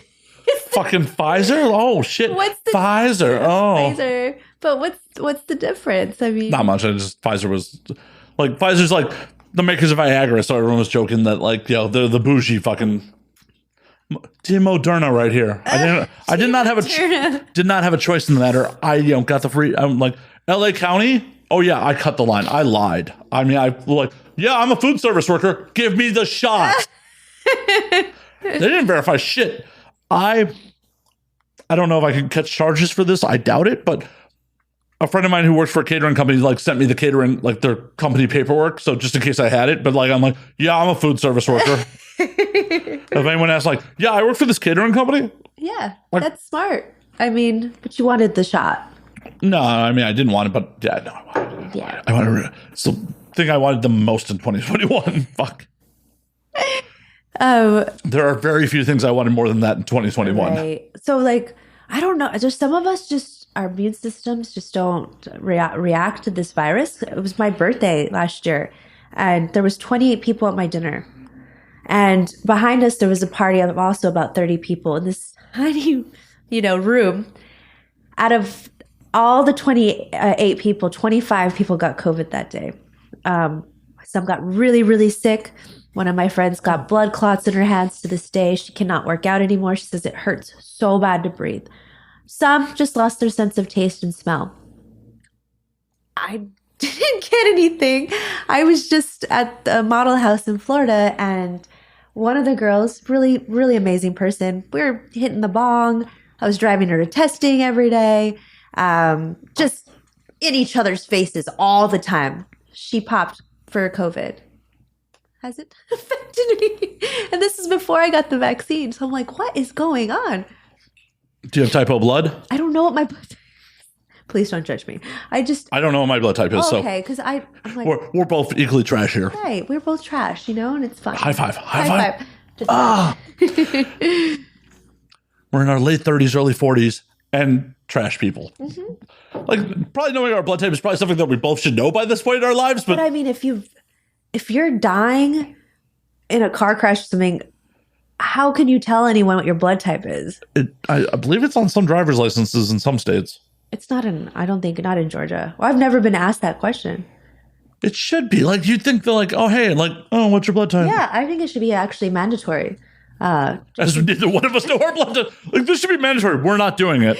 Well, just in case something were to happen. I mean, they need to know what kind of blood you have so they can, just in case you lose a lot of it. Yeah, I need to find out what it is. But my immune system is doing a kick-ass job with this virus, and I'm very, very thankful. Same.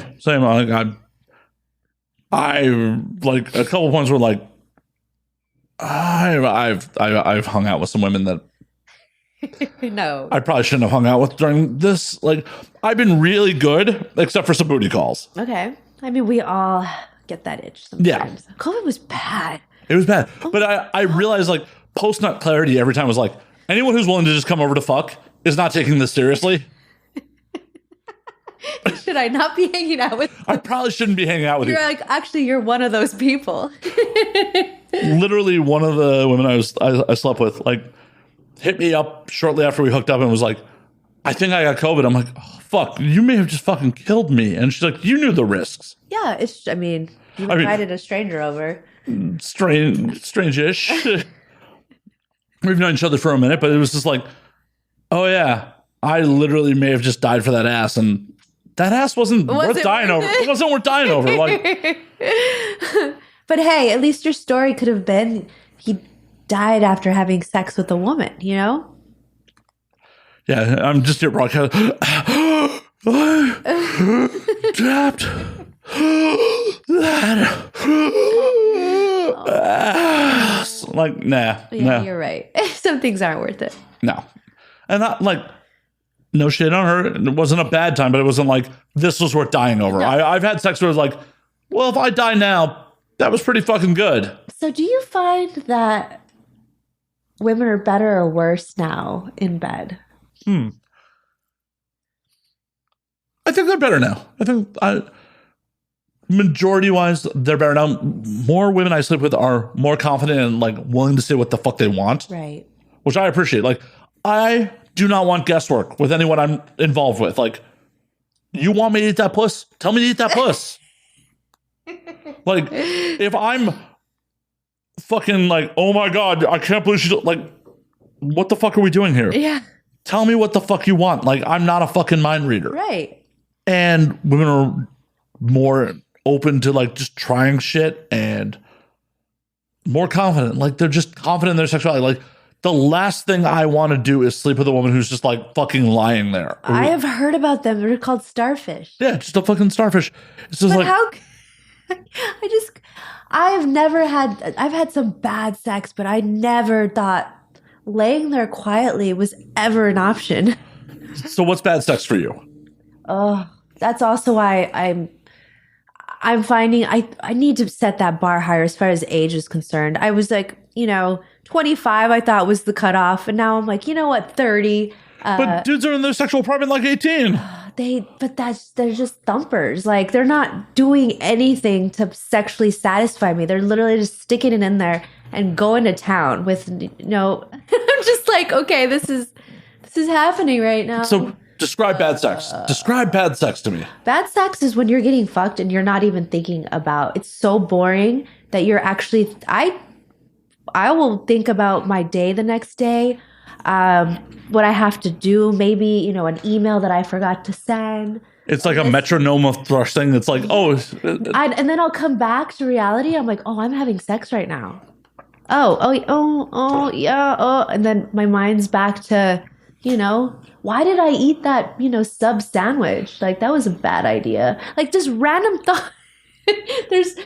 There's no sexual pleasure at all. It's just. So like these dudes aren't doing any foreplay? No. And when they do, it's so shitty. Like.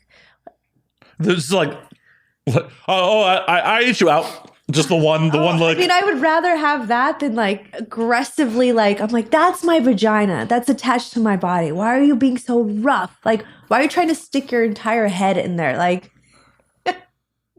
I'm so confused right now that how do you think this feels good? I mean, I don't know. It's bad. Well, we don't have those genitals, so I mean, I understand. I get it. I was terrified of women for a while just because I know a man. I know his body. I know that thing like the back of my hand. I think it's beautiful. Some more than others, but I know what I'm doing when it comes to that. Women,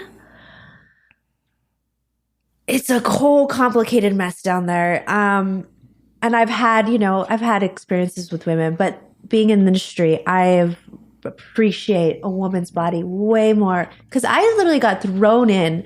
One of my scenes was with a full lesbian live cam show, and I was live with a full-on lesbian having to, have this experience with her, not knowing what the fuck I was doing. I wasn't drunk. It wasn't like a random threesome with some random person. This was a professional. And I had to learn, but she was so helpful. But also as a professional, like if you were doing something wrong, she's still gonna sell it that like you were killing it. Yeah, but she guided me through, and because we had a scene right after where I had to, seduce her, and the first scene we did, she guided me through, like, don't touch me there, it was so cool. So then when we did the next one, I kind of got what was going on, and now I've done one other scene, and I have the utmost confidence now when it comes to women. I know I'm not, the best they've ever had, but I'm learning. And as long as you're not the worst. Yeah, exactly. I know I'm not the worst because I even asked, I was like, be 100% honest. Where did I lack in this? And she said, you did a great job. She's like, you're actually really good at eating pussy. The only thing that she's like, just when you're scissoring, it was the first time I've ever scissored my whole life on camera, live. That's also why I like the industry. I'm like, I'm doing all these first time things. She was like, she's helping me. She said, the only thing is that when you scissor, like, you don't have to move. You're moving too much. Like you're fucking a dude. Just be. Let me do. I'm like, okay, I was just trying so hard. See, as a dude, it's like, oh, hey, she's moving her hips. Awesome. Exactly. But female, it's like, you don't have to do that. I guess when you're scissoring, it's I don't know. My scissoring game is pretty weak. It's pretty a weak scissoring game. I can't open up that wide. Like, I'm very flexible. Yeah. Good to know, folks. Good to know. It's very important. Stretching. I've never been more aware about stretching. I noticed the girls in the house, a lot of them are always stretching. Now I get it. And a chiropractor. Very, very important. I can feel like, my back needs a little adjusting right now. Well, when you move out here, I know a chiropractor in WeHo I can recommend you to. Okay, perfect. I would love that because I think that I've had great experiences with chiropractors, especially now I can feel it. I can feel that I'm not aligned right. I need to go back, but it was one of those things where like during COVID, I'm like, I'm not comfortable with like people adjusting me and touching me right now. Like, of course. No, it's understandable. It's like, I will have sex with people that are probably questionable, but I will not let a medical professional touch me right now. So that's something that also made me laugh so hard is people are like, oh, I'm not going to get the vaccine. You don't know what they put in that shit. And I'm like, I literally saw you doing some sketchy ass cocaine the other night. Like, boy, you're not going to put a vaccine, but you're fine with that. Like, oh, hey. That fucking pill of Molly that looks like fucking Fred Flintstone. Oh, it's fine. It's fine. Yeah, but you're not going to put a vaccine in me. I respect people's decisions on whether they're not are going to. I don't really actually. I really don't. My friend who's a doctor said that it's necessary. Like it might not prevent you from getting COVID and you could still spread it, but it'll prevent you from dying from it. Right. Which is very important. I've had shit colds before. I'll take a shit cold. I don't want to die. You don't want to die, yeah. And I just think people could jump on the wagon more. I mean, no one wants it. I didn't want it. Like, I made the decision to do it. Even though I never got it and I've never experienced anything from it, I just did it as a precaution for myself. Same. Like, I've had respiratory disease. I've had pneumonia 3 times in my fucking life. So you're very much a candidate for fucking dying. Yeah. Not about that life. Yeah. I'll take my risks. Like, and honestly, I probably should be fucking playing it a little safer right now than I have been. Like, since I've been vaccinated, I've been at bars. I was at a fucking show the other night. I'm like, probably should be playing a little safer. Like, I could still fucking get it, but like, the taste of freedom. Oh my God. Like I said, COVID was a blessing and a curse. It changed my life in the best way. It also was one of the darkest times of my entire life. I suffered from I'm the happiest person. You ask anyone, I am happy. I suffered from depression. I was used to traveling 3 weeks out of the month, doing my thing. I love people, even shitty people. I just love the energy of people. Shitty people make me laugh. And then all of a sudden for it to be taken away and you're just sitting in your apartment, in your house. I'm so glad I have my dog Bella. Like, she started talking to me. It was crazy. Like, you're actually talking back. But it was a time where I got to sit with my thoughts. I wasn't running away from my problems by traveling, by being busy. I had to sit and think about the shit that was bothering me, that wasn't. And it made me realize that. And I missed just going to a restaurant and sitting down and having conversation with my friends. And like, I love EDM and I love concerts and festivals. And I did those twice a month all over the world, all over the country. And all of a sudden, nope, you can't do that anymore. I know it killed me because like international travel is one of my fucking passions. Like I love fucking traveling. Like it's the best. I like going to fucking like the idea of going on a cruise or like an all-inclusive fucking resort is so unappealing to me. You've never tried a holy ship EDM cruise or friendship? See, 4,000 people. Well, see, it's my music of choice. So it's a cruise with 4,000 people, but with EDM music.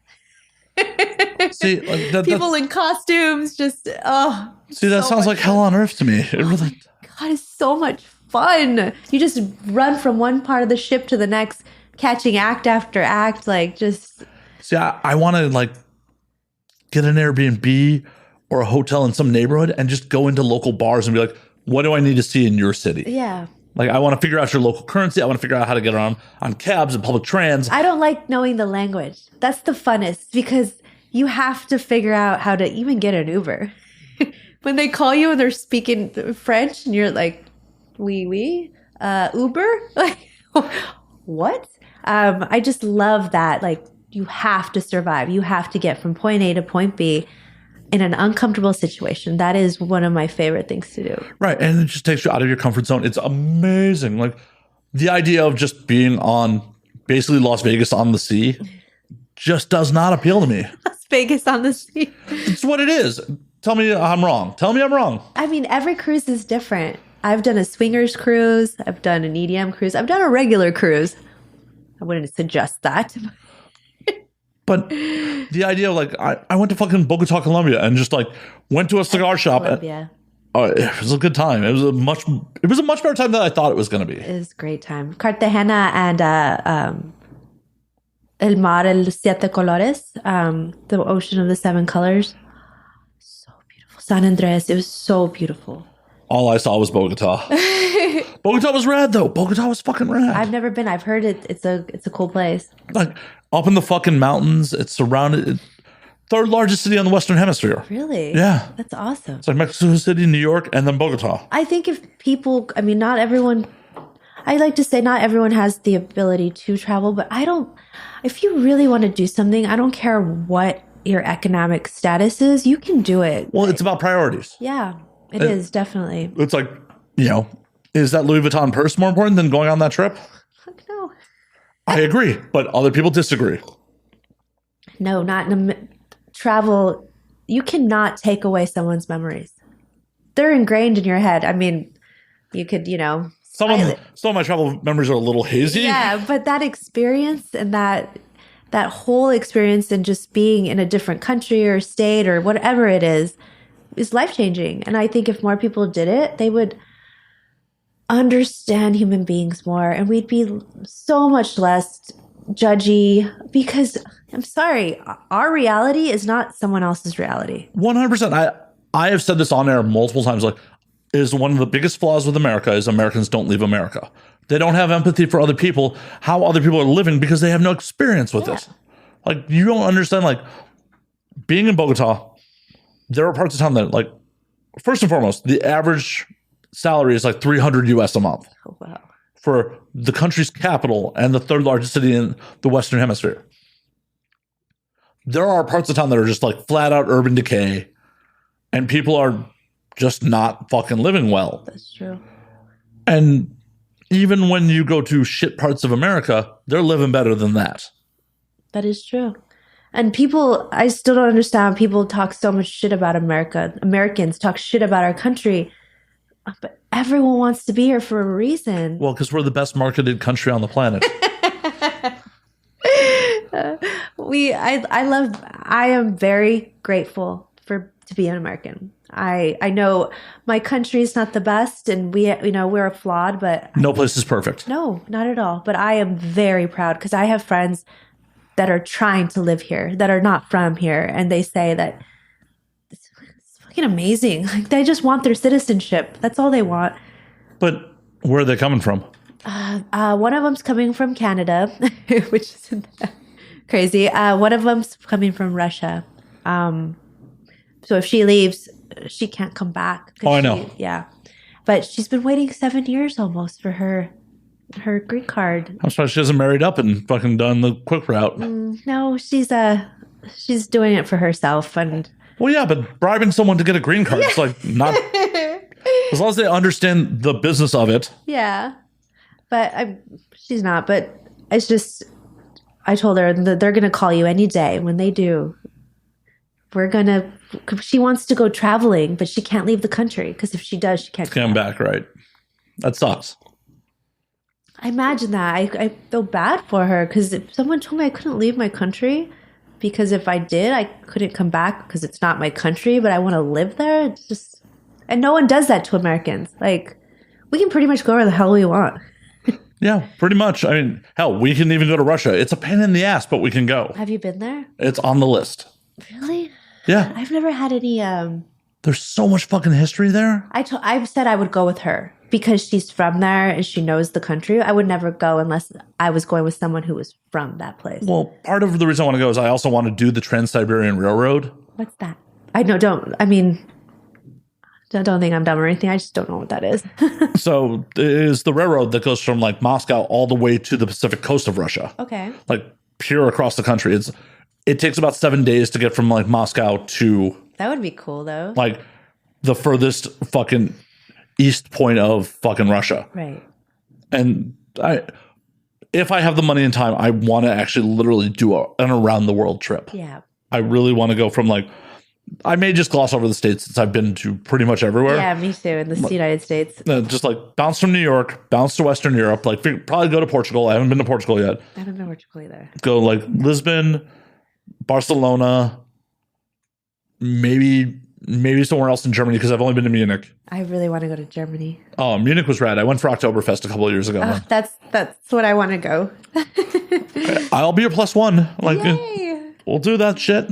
Germans are nice people. Oh, it was a good time. The food's amazing. Like, do you have any dietary restrictions?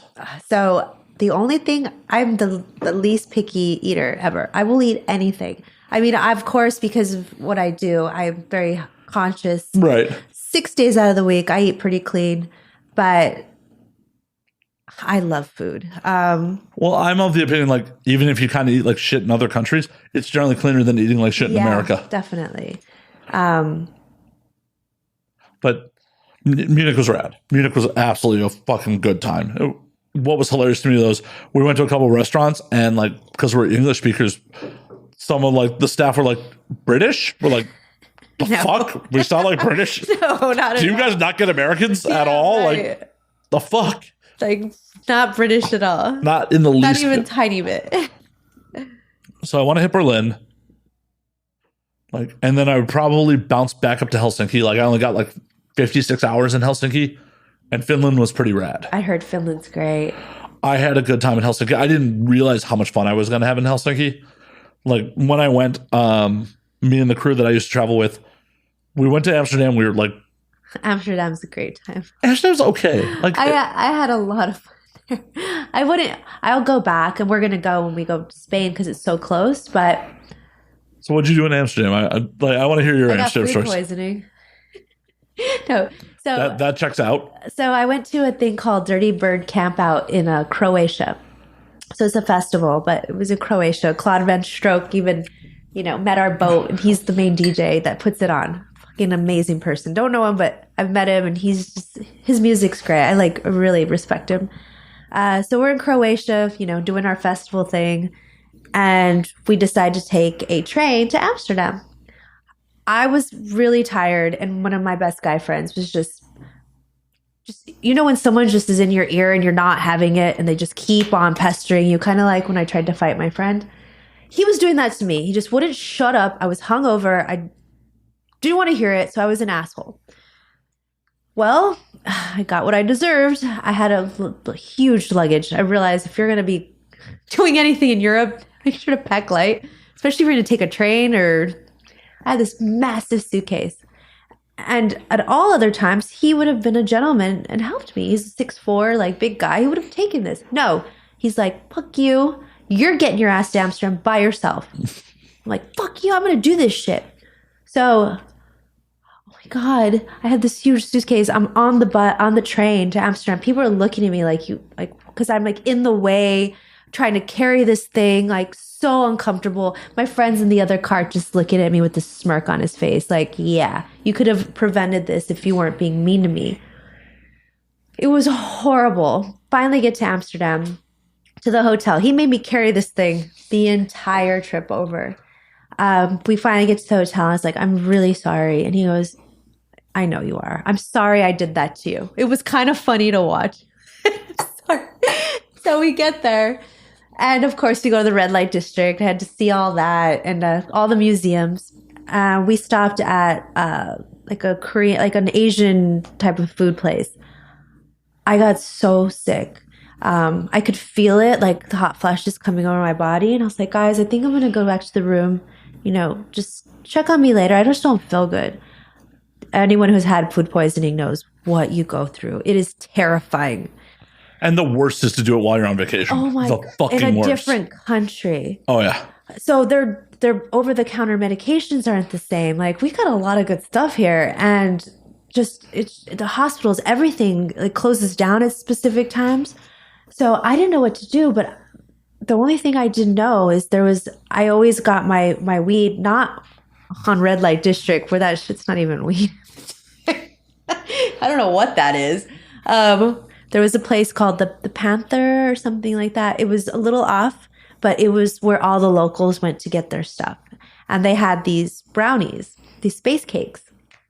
I had one, and it took me to a different level. My friend was like, this is all I have. I got a space cake. If you get any worse, call me. I'll come back and we'll find a hospital. And I said, all right, man. I ate it. Weed's a magical drug. It knocked me out completely, so I couldn't throw up anymore or anything else. And he comes home and he wakes me up. He's like, how are you? I was like, I am great. Thank you for that space cake, man. Sometimes all you need is a little rest. Yes, and some good marijuana. Yeah. I don't know. Amsterdam, like, they moved the red light district. They're closing that shit down because of COVID. Like, they closed it down because of COVID, and like that real estate's too valuable, so they're redeveloping it. What are they gonna do with it? That's the whole like restaurants, tourism, shit like that. I liked the red. They're moving to like more of a Czech style brothel system. It's bullshit. I loved that whole concept. I love seeing the girls in dancing in those windows, all types, big, small. Did you partake while you were there? No. One of my guy friends almost did. I was this close. I'm like, let's get a girl. Like, but none of the guys that I was with, they were all just my guy friends. So it's not anyone I would have had a threesome with. And I wasn't just going to bang a girl by myself. Why not? Why not? Now, when I go back to Amsterdam, I'm buying a girl. It's going to happen. But at that time, I was still a little shy when it came to girls, and I wasn't going to bang any of my guy friends. This girl. So I didn't do it. And one of them, he was a little shy. It's like, do it, dude. Like, I don't care. I'll pay for it. You're a good friend. Yeah. You're a good friend.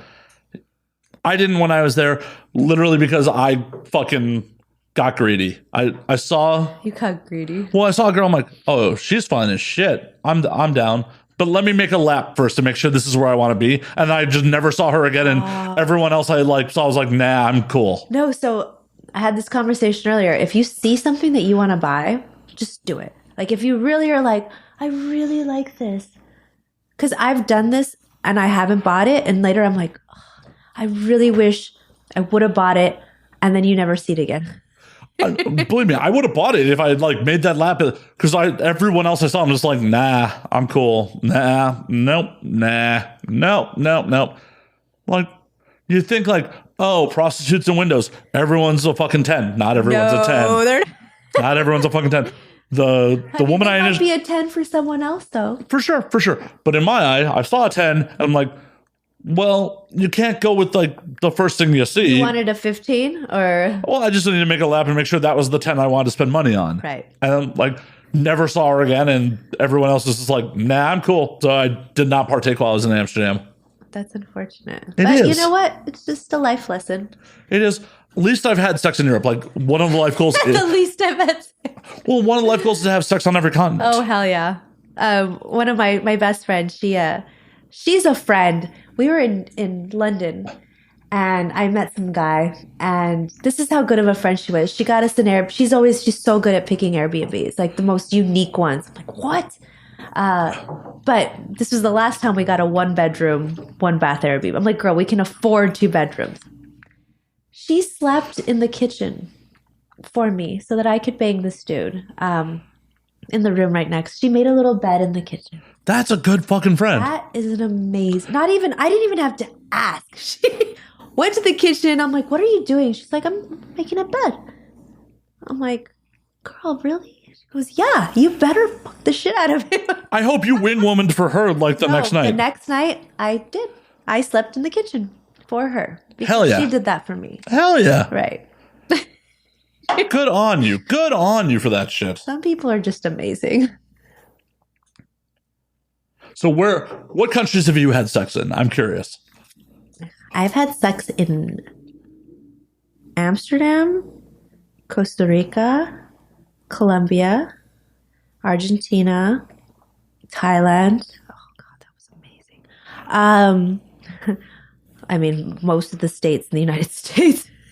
So that is another goal, to have sex in all 50. Yeah. I'm at 20-ish and change.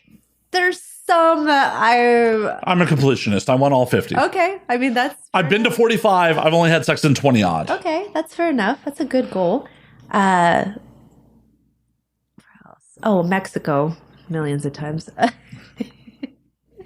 France, London, Croatia. I think that's it. Not too bad. Not shabby at all. No, not at all. I'll not No Asia or Africa, though. I've never been to Africa. That's definitely on my list. I want to do a safari. I went to South Africa. I did not do a safari. I just hung out in Cape Town for a week. Is it great? It's a wild place. It is a wild fucking place. I'm not sure I'll go back. Like, oh, really? It's not that I didn't have a good time. It's just like, it takes so fucking long to get there. There's no direct flights from the States, so you got to fly to Europe and then fly down to fucking Africa. Well, how long did it take? So I did this on a long fucking route. I flew LA to New York, spent a day in New York, got shithoused in New York with a bunch of friends, like, as you do in New York. I love New York. I would never live there, but same. I will, just like Vegas. I will came, went, saw, conquer, and then get the hell out. Exactly. And then NYC to Paris, did 14 hours in Paris. It was okay. I had a good time, like, for a day, like, just like day drinking. I got drunk underneath the Eiffel Tower. It was great. Yeah, me and my buddy, like, just hopped the fucking metro to Notre Dame, and like, we're like, bars, cafes, eat some snails. It's on. Oh yeah, faux gras. Gotta do escargot while you're there. Oh, escargot is delicious. It is. It fucking is. Yeah. And then it was. Have you had faux gras? I have. Good shit. It is the best, but you can't eat too much of it, or you can get really sick. Guilty. Life lessons we're learning from Caitlin here. Life lessons, folks. Oh my God. Oh, that poor girl. She ate too much faux gras and got sick. That's like the bougiest. No, it's not like saying you ate too much caviar and got sick. I mean, I like caviar. It's good. I like the way it pops in your mouth. Pinkies out, motherfuckers. Pinkies out. But then from Paris, it's 12 hours down to Joburg. Then 2 hours from Joburg to Cape Town. Like, it was a long fucking way to get there. Okay. Thailand was 22 hours. I got drunk twice. I got drunk on the way there to Tokyo. Have you actually been to Tokyo? No, just the airport. I heard that's somewhere I also want. I was just in the airport. I'm sorry, audience. Tokyo's my happy place. Really? I've heard so many great things about Tokyo. I love it so much. Honestly, the minute I'm safe to go there, I'm probably just going to go. Yeah. I mean, I will definitely make that a trip too. Are you coming with me? Or are you just tagging along on my trip? We're going together. Okay, we're going together. Pinky swear on that shit. Pinky swear. Oh, it's on camera. It's on camera. Right. I am known for keeping my promises. Oh, shit. We're going to Tokyo. Like, I hope you like the divey metal bars because I love all music. My sugar daddy was he was really big into like old school rock. Like, so I've seen Saxon, Metallica, Judas Priest. Wow. I mean, like, I know your age, so like, I'm not going to be offended by that, but calling Metallica old rock is like. It's not, I mean, it kind of is. No, but it's still offensive to hear. Judas Priest. Oh, no. Priest is definitely like. He was impressive. This guy's like. Oh, Rob Halford is a fucking showman. Nothing is more magical to me. I saw Priest. Costumes. I'm like, yes. Oh, hell yeah. I saw Priest at Ozfest in like 06 in fucking Wisconsin, at Alpine Valley, Wisconsin. And nothing like Rob Halford, very out in the open homosexual man, getting a crowd, an amphitheater full of Midwestern metalheads to sing along to Hellbent for Leather. Like, if there's not a more gay metal anthem out there than Hellbent for Leather. So, and like all these Hellbent for Leather. And my sugar daddy, I'll call him Biff because that's what we used to call him. Biff Steele. He's like, yeah. It's like his dick was in my face all the time because, you know, he was always had to be on the front, just like dick in my face. Didn't realize that he was enjoying it more than I thought I was. Rob Halford is an amazing showman. Yeah. Absolutely amazing showman. How old is he now? He's like in his 70s, right? Oh, at least. I mean, Priest has been around since the 70s, so. That is incredible. He's still got it. Like, you know, the costumes don't fit the same way, but he was killing it. Oh yeah, no, he is such a fucking good showman. Like, if you ever get the opportunity to see Judas Priest, and there probably is not that many opportunities left, fucking see them. I did. I've seen him twice. So I've seen them without Halford and with Halford. It wasn't the same, right? No, and then with Halford is 100% the way to go. Oh, you got a taste left there. You might as well kill that fucking bottle. Yeah. See, did I warn you I'm a horrible enabler? You did. Oh, yeah. Sorry. I told you I like wine. It's fine. No.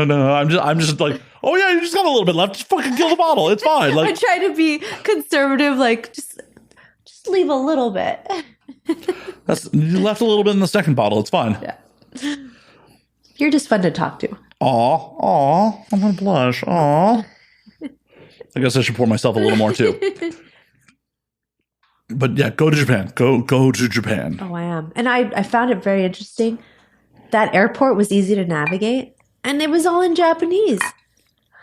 But they're great at signage. I'm like, I don't get some of these airports in the United States, Minneapolis being one of them. Oh, MSP is horrible. LAX, I hate this airport. That's one thing I don't like is the airport. Atlanta's pretty shitty at times too. Atlanta. Plane trained. It's one. So LAX, you go from this terminal to getting around LAX sucks. Yeah. So Atlanta's, people don't realize it's one line. Just one line. So you get on one train and it either goes this way or it goes this way, but it's going to hit every single terminal. It is the busiest airport in the world. But they are so good at turning people over and getting through lines. Like, I've been through some pretty shit security lines in Atlanta before. When's the last time you were in Atlanta? I mean, it's been 8 years. Okay, there you go. And do clear. Like, oh no, I'm TSA pre-check. Like, global entry. I'm a real world traveler. Do you do clear though too? See, clear's not worth the fucking money. No, for me it is. Like, TSA clear. But, so I wait in security like 5-10 minutes. Yeah, but I get that with pre-check, and I don't have to spend fucking a couple $100 a year on it. Oh, it's like $170. Yeah, versus fucking global entry's $200 for 5 years. Right. I mean, I just like having all my, because every airport's different. Some don't have clear, some, pre-check. But if you have pre-check clear, you can just glide through. Fair enough. Global entry really is important, though. Oh, it is. Especially back in the day before they had apps to check back in for customs. Like being able to just waive a receipt at customs. You're like, I'm good, motherfucker. That's right. I'm good. Fuck off. I'm also, in full disclosure, I smuggle Cuban cigars in every time I come back from out of country. Why do you have to smuggle Cuban cigars? The embargo. That's crazy. I don't know. How do you smuggle them in? I just put them in my fucking carry-on and most people don't fucking look. No, they don't care. They're looking for bombs. Right, they're looking for bombs, and also, like, most TSA agents have no idea what a Cuban cigar is versus another cigar. Right. On declarations like, nope, I did not bring any contraband into the country. So I was in Arizona recently before I came here. I'm sorry. Oh, Arizona, Scottsdale's cool. I mean, I would never live there, but The whole Phoenix area is all the bad parts of Vegas with none of the good. it's hot as hell. It's hot as hell. It's got no fucking soul. It's all strip malls and subdivisions. Yeah, it's not somewhere I would live. But I was recently there. It's a place that sells legal weed. You know, I like to smoke. I like to ingest. That's my drug of choice. So I, of course, I'm a dispensary, happy as a clam, buying $400 to $500 worth of edibles. That'll last me a while. I bring it back here, but of all the times, I never have to go buy a dog. I do clear or pre-check. No dogs ever involved. I go through clear. They're like, oh, by the way, you have to walk by the dog. I just spent, I don't know how much time in the bathroom trying to hide all this stuff that I had, which they could have found in 5 seconds. There's so much. I'm like, oh my God, I'm going to go to jail. But it's legal. I'm going from one legal state to another. That's the only time I really... You do know when you fly out of LAX, they don't even care. They legally do not care. That's perfect. I didn't... So I was freaking out. The dogs aren't sniffing for weed. I looked at the dog like, please don't rat me out. And he's just like... No, dogs do bombs or drugs. They don't do both. They don't do both. And people don't realize that. But I knew that. But I was still like... Because this could be the drug one. I'm only ever worried about the drug one when I come on through customs. Yeah.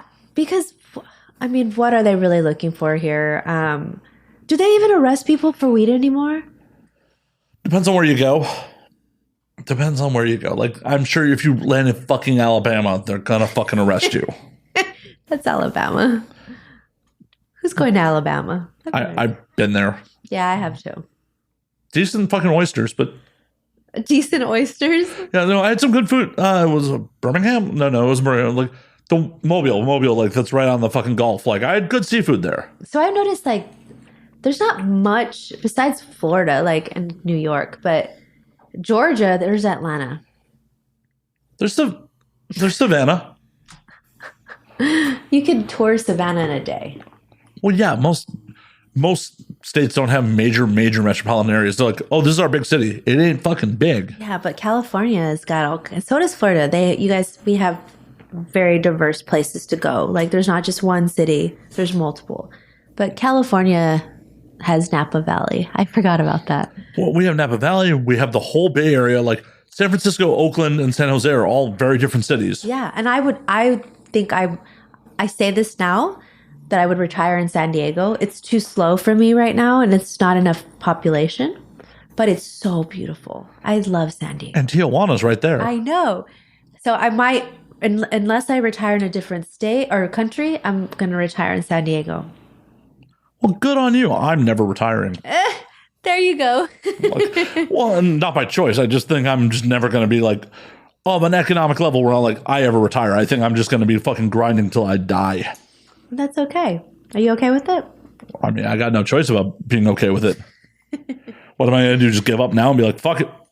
I mean, a lot of people do that. Well, that's their fucking problem. Yeah, exactly. And it doesn't seem like you're hurting as far as hating your job. Oh, this is absolute agony. Could you not tell? Like, I hate every moment of this. I'll punch you in the face. Well, maybe I'm into that. What the fuck? No, please don't punch me in the face. Please don't punch me in the face. I'm not a violent person. More brown liquor in. No. Let me just slide my glass over. Caitlin's all of a sudden cracking her knuckles. Just, all right. So one of my friends, she doesn't drink tequila. The last time I was in LA, actually the last time I was here was for 4th of July last year, which was crazy. I'd never seen so many fireworks. They happen year round. They fucking happen. Our party alone had 150 mortars. But the hills, you remember seeing it? It was on the news. It's like, governor says no fireworks this year. It was like hours and hours of fireworks. It's like that fucking year round. Like this neighborhood, there is fucking fireworks all the goddamn time. They had something, Tchaikovsky. How do you say it? He's an old classic conductor. I'm a big, huge fan. Fireworks spectacular thing going on yesterday, or I saw the sign for it. I'm like, oh my God, I would love to see that. Classical music and fireworks, bring it. 1812 order. Dun, dun. That'd be so amazing. I'm sure they do that shit pretty often. I saw the sign, so I'm definitely going to be hitting that up at some point. Hell yeah. Fuck yeah. Yeah, but my friend got drunk on tequila. And we went to a dispensary in Hollywood. And I turn around and she's gone. Her purse is there. Her phone's there. She's just not physically there. And I'm like asking, they're like, she ran across the street. Why? They're like, she said she had to use the bathroom. Looked everywhere for 6 hours. I was walking the streets. I even went to the police station. I'm like, I know the rules about, but could you just put it out there that there's a female who's wasted, never has done this before on the streets of Hollywood, LA. And 6 hours later, she calls me. She's in Beverly Hills. Like, what? And she's like, I have no idea. She's like, the last thing I remember was twerking on, Hollywood Boulevard with you at that place with the margaritas. It's like spider twerking. Yeah. And next thing she knows, there's a couple like, hey, sweetie, are you okay? In Beverly Hills. I'm like, at least you made it to Beverly Hills. Right, at least you upgraded. Yeah. You didn't end up in South Central. No. Holy shit. But I wish I would have had a camera on her head. What did she do? How far is that? Depending on where you were in Hollywood, only 4 or 5 miles. Oh, okay. Wasn't that bad. But No. she walked that far. Like, so that's an hour and a half walk at the average human walking speed? What did she do for 6 hours? Who knows? I was stressing out. Pro tip. Check your fitness app on your phone to see where you stop and where you start again. Really? I found that out getting real drunk in Tokyo. Because it's like, okay, I walked here, I stopped, and then I started moving again, and I walked. Okay, so just because that thing's always running. Yeah, and you'd be like, okay, so I was partying here, walked here, partied here, passed out here. Yeah, exactly. Like, yeah, I'm not going to retell. I'll retell the story off air, but my audience has heard the story enough times where, like, one of the trips to Tokyo, I got real drunk and ended up sleeping in a planter at a fucking train station. A planter? Mm-hmm. Just like passed out in a planter at a train station. I've never done that before. No one said anything? Like, no. Like, so business people getting so drunk that they pass out on the street is very common in Tokyo. Really? Yeah. There's actually a artist who made a coffee table book of passed out businessmen. On the street, like photographs of passed out businessmen on the street, where you draw chalk outlines around them. That is so cool. He would draw when they're passed out. They are such a work hard, play hard culture. Like it is completely commonplace to just watch. They're freaky as shit. Some of that stuff that's coming out, I'm like, whoa, or that they're into. That's it. I mean, like I said, as long as you're not doing children or animals, have fun. That's hurting other things. Yeah, have fun. Yeah. Between two consenting adults, game on. Yeah, just I might not be into it, but that doesn't mean that you aren't. Exactly. Like, as long as it's between two consenting adults, have at, have fun. Exactly. It's our bodies. Yep. Exactly. Good times were had. Good times were had. But you have to go. We have to go. Apparently, we pinky swear down. Yes, we did. It's on camera and shit. Shit. We'll see if Caitlin falls under the long line of guests who are like, oh, I'm going to go places with Matt, and then it just never happens. No, it would be you that it doesn't happen with. It will always happen. Oh, yeah? Yeah. Oh, yeah? I think we'd have fun. Oh, yeah? Yeah. I'd bring my friend Chi along. You can bring a friend. It would be so much fun. Fuck yeah. Fuck yeah. She was supposed to leave today at 7 a.m., And then it turned to 5 p.m. And I just text her. I'm like, girl, I'm back in Hollywood about to do this, podcast. She's like, yeah, I think I'm taking the 7 p.m. flight. Nice. We'll see after I leave if she made that flight or not. She head back to Atlanta or? She lives in Seattle. Oh, okay. Okay. Yeah. She just came. She knew I was here, and our friend just graduated with his medical school, and he just got married to this beautiful man, and we had a great time. Hell yeah. The last time I had seen him was at that 4th of July extravaganza, and she ends up getting back to the party in a shopping cart. Always good times when people show up in shopping carts. Yeah. Always a good time. Responsible choices were made when? Yeah, when there's a shopping cart involved. It was just so funny to wake up the next day and see that shopping cart in the fucking driveway. Holy shit. That's fucking wild. Said I will live a wild life. I have some wild friends. But just yesterday, we're day drinking. There was a doctor, an attorney, a CEO, a Chanel rep. I was like, we're adults, right? We're successful adults. And everyone is faking it. Everyone. Completely wasted. Barely had sleep the night before. No one had to work the next day besides me. But I was up at 6 a.m. and makeup, and I did what I had to do. And you're an adult and you choose to be a, degenerate, you better wake up the next day and be an adult. Wholeheartedly agree. If you call off because you got too drunk the night before, fuck you. Definitely. I agree wholeheartedly. And I've regretted, but I'm still there. Oh, I have suffered through it. I have absolutely suffered through it. I mean, so back in Chicago, I used to, part of the armed security gig, I worked for an armored car company. Literally was on bank trucks delivering money. Oh, shit. I always wanted to ask someone what that was like. It's a shit job. It's a shit job. Were you ever scared? A couple times. Yeah. You're carrying around millions of dollars. Mm-hmm. Yeah. And everyone knows that. Yep. I definitely rolled into work in 2007 after a show. So drunk that I was puking. So when you service ATMs, you have bags that you seal up and put the money in. I was puking in the ATM bags, sealing them up and throwing them off the truck throughout the day. Sorry. Oh no, it's funny. You're allowed to laugh at that. It was pretty fucking funny. Oh, that sounds horrible. Oh, it was a bad night, and it was a pretty rough day.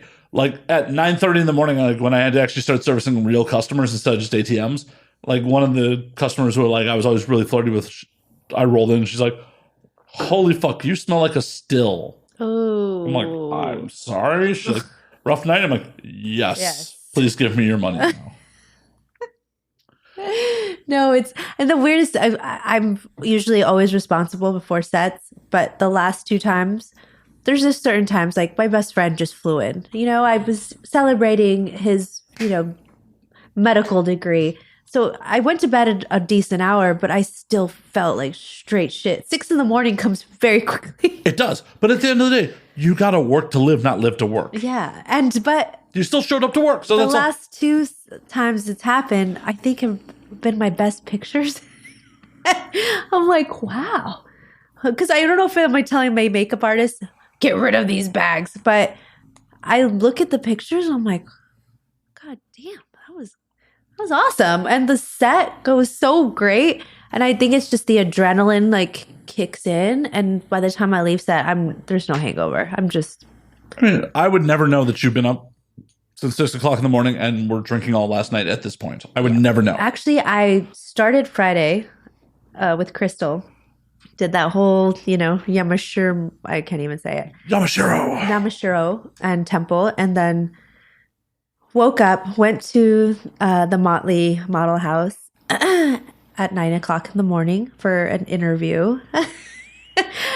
And then... Wait, what is the finger interview? Oh, well, they want me to sign with them. So I was just checking out the manor and I call it an interview. Because it was an interview. They'd already wanted to hire me, but... Well, no. So, not to turn back to a serious topic. They work for you. Never fucking forget that. Agents work for you, not the other way around. Right. Just putting my 2 cents out there. That is No, that's a great way to think about it. no. I It's mean, true. legally, it's just how it is. Yeah. Agents are your employees. Right. Never. That is one of the biggest problems with this industry from the jump. Is too many performers act like they work for an agent. Your agent works for you. They are your agent. Right. Sorry, I didn't mean to get back on a serious topic. I actually really appreciate that. Because I You were interviewing them. yeah. That was it. They wanted me there. They wanted to see me. I already had, I was interviewing them. Definitely. But don't forget that shit. Like your publicist, your agent, any management, they all work for you. You are the talent. They work for you. Don't forget that shit. No, I won't. I will leave here and never forget that ever. All right. Yeah. Sorry. It's just one of those things where like too many performers in this industry act like they work for their agents. Like, oh, I can't do this because my agent will get mad. Like, that's your employee. Why the fuck are you up?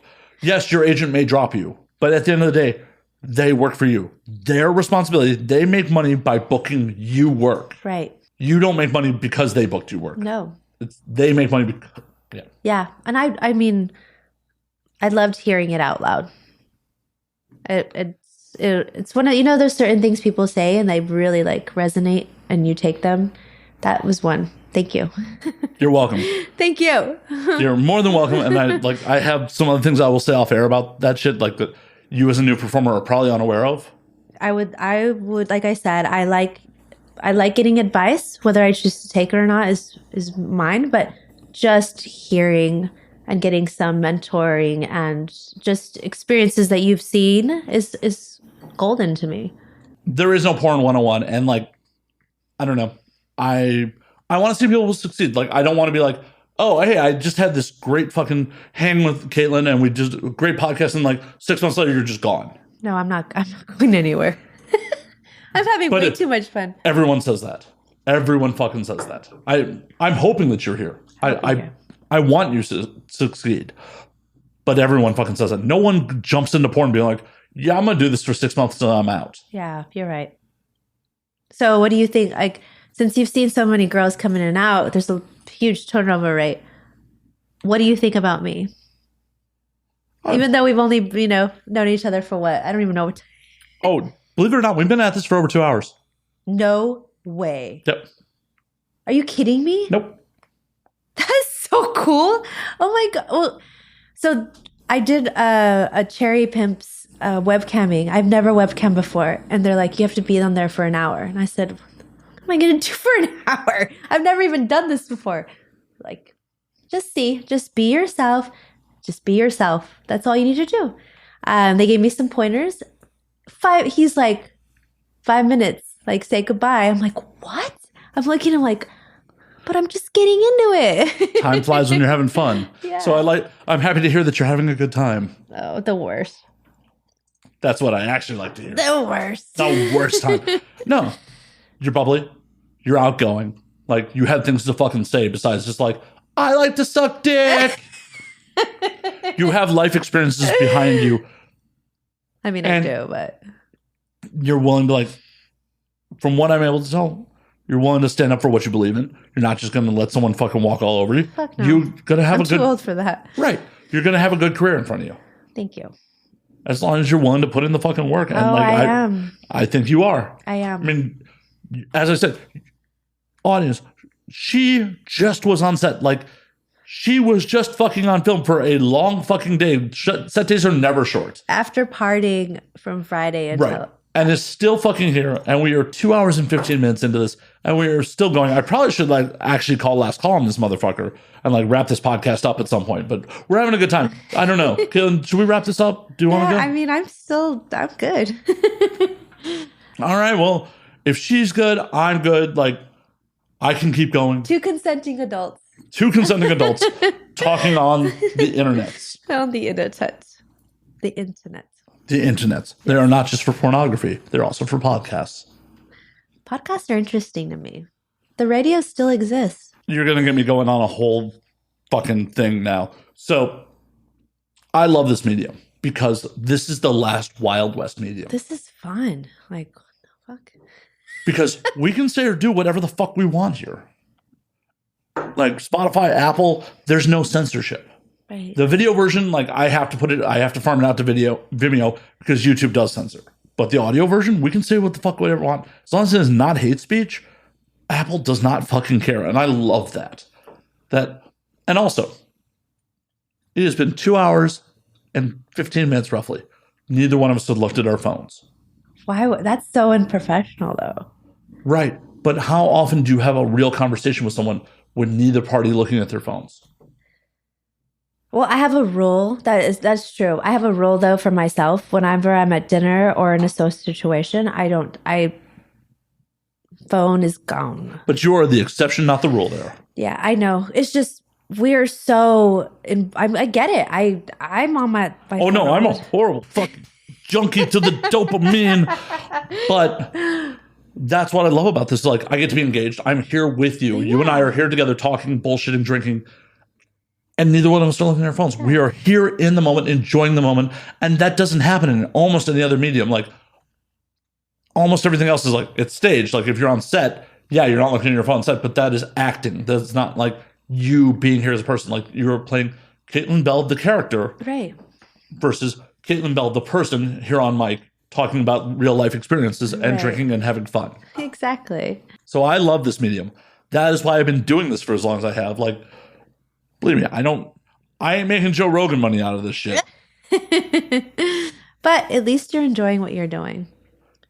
Exactly. Like you said earlier, it's not, I mean, we all want financial freedom, but unless you really love what you're doing, money does not buy happiness. I know that firsthand. I had a lot of it and I was miserable because it wasn't on my terms. It wasn't how I wanted it. It was someone else's. And I don't care how much money you have. If you're not happy with what you're doing and where it's coming from, it's just bullshit. I 100% agree. There were points in my life where I made upper middle class money. Like I was making pretty good fucking money. And it was just fucking miserable. It's just like, oh, hey, I've had to make a lot of personal sacrifices for this money. And when I want to do what I want to do with this money, well, a lot of my friends aren't in the same economic stature where they could enjoy it with me. Right. Like, so I'm now in the choice of like having a weird power dynamic being like, yeah, I'll pay for you to come with me. Right. Or just doing it on my own. And I ended up most of the time doing it on my own. Like I went to Australia by myself. I'm like, fuck it. I want to go to fucking Sydney. Nobody else can afford to go. Fuck it. I'm going to Sydney. You're like me. I just go.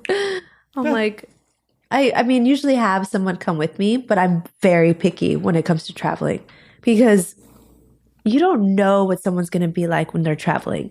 And my dad taught me, he was like, just prepare that it could be the worst. Just prepare that it could be the worst. Things are not going to go right. And just prepare yourself for that. And make sure whoever is with you knows the exact same concept. Because if not, it's going to be the most miserable time you've ever had in a place that you've wanted to be. Like, I'm so picky. I have 2 old friends that I will never travel with again. I would leave my friend. I've one time had to. I left her. Like, no, you're not going to fuck up this experience for me because you can't handle your shit. Like, no. Bitching about everything. Things happen. Flights get delayed. Airbnbs aren't as cool as they look on pictures. Like, things happen. And if you can't accept that, you're going to ruin my life. Or not my life, my experience. I agree. The first trip to Tokyo, I went with a old friend, and just like, we're not travel compatible. He gets passive aggressive about shit. And like, there were points where like, I snore. I fucking snore. Okay. I snore. We were sharing a room.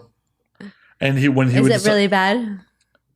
It was really bad. I have a CPAP machine now. So okay. like I've dealt with it. Yeah. But at the time it was really fucking bad. When he would decide he was up in the morning, he would turn on the lights and like, I'm up. Oh, that is so rude. Yeah. Especially on vacation. Yeah. So I don't like when people like reservations for dinner. Big pet peeve. I'm on vacation. I don't need a time schedule. If we're going to have dinner, we're going to have dinner. Like whenever we want to have dinner. I don't want a reservation. Maybe, if it's a special occasion. Right. Or like a hard to get seats. Yeah. Like get it. Like, oh my God, this is a fucking Michelin star restaurant in some city and like something's really special. But some people are like, no, we're gonna have dinner at this place, lunch at this place. We're gonna do this, do that, and they like. Oh no, I'm so little itinerary guy. You pull an itinerary out, I'll laugh my ass off. Right? No, I'm all about like rip it up and say, have fun. we wake up when we wake up, and then like, okay, let's eat. What do you want to? Let's check out this spot. Like I am all about exploration. Every time, like I want to roll out and be like, that place looks cool. Let's go there. Yeah, exactly. All right, hit or miss. That place was cool or not. All right, let's check some shit out. Like, let's go to like some shopping district. Let's go to some arts district. Let's check out some museums. Let's just like it's vacation. Play it by fucking ear. Right. That's the whole point. And people don't get that concept. It's because they are not. People need a schedule all the time. The point about vacation is there's no schedule. You're on vacation. Yeah, like because of his passive aggressiveness, like I won't travel with him, and then like another friend who just wants who's passive aggressive. Oh, it's the worst. And the other friend who like when we were in Japan is just like they're such a respectful culture. Yeah, and he was just acting a fool, and it was just like, oh no. We were out at like a teppanyaki place, like an all-you-can-eat teppanyaki place, and just fucking killing it. And when you say hi in Japanese, that's yes. Like, hi. It's yes? Yeah. Okay. Hi. And the servers would say hi to something, and he'd go, hi. And like, it's like, dude, you're being ignorant. You're being fucking ignorant right now. Oh, he was being not condescending. That's not the right word. He was being an asshole. He was just, he just thought he was being funny. He was being ignorant. It's just like, dude, like, this is definitely not the right culture for that. Like, yeah, you don't make fun of them. Yeah, like, so we don't want to travel with, I don't want to travel with that dude. Pretty much everyone else, like, I'm good with. Like, I'm just looking to explore food. Like, that's part of the reason Amsterdam's not, like, on my top list, because the food sucks. Yeah, the food sucks ass. Got that. So I'm, like, all about, like, food and nightlife. That is what I want to see. Like, I want to go eat amazing food and, like, get weird with locals. Like, I don't want to go, like, oh, this is the tourist bar. Like, fuck that. No, I want to, like, roll into some dive bar and be like, yo, what do I need to see in your town? Like, let's do some shots. So what I love about Amsterdam, though, is that is still the one place where I got off the train and I saw the most beautiful mix of people and all these languages. I'm walking through. It's like, you know, like Spanish, French, German. Well, because it's Europe's Vegas. And it's just like all this energy of different cultures and different languages, most beautiful people. I'm like, what are you? What are you? Oh my God. Like, it just was overwhelmingly the most incredible experience. And I've never seen that before besides Amsterdam. Yeah, London and, you know, other places you'll see. But that, like, especially just that train station, I could sit there all day and just, I love people watching. I do it. Every time I travel, I go to the airport an hour before. I just sit there with my glass of wine. If it's, you know, really early, maybe my glass of wine or, you know, a cup of coffee, and I just watch. I'm not judging. It can be wine. It can be wine in a coffee cup. I'm not judging. And I just watch people and just listen. And we're fascinating creatures. Now, the people watching is always amazing. It is. I agree. Right. So, where else are you trying to go besides Ibiza? Like when it's safe to do so. Okay, so besides us going to Tokyo, apparently that's a thing that's happening. I want to do Iceland. I've heard Reykjavik is supposed to be a good time. Great things. My friend went there. She said it was absolutely beautiful.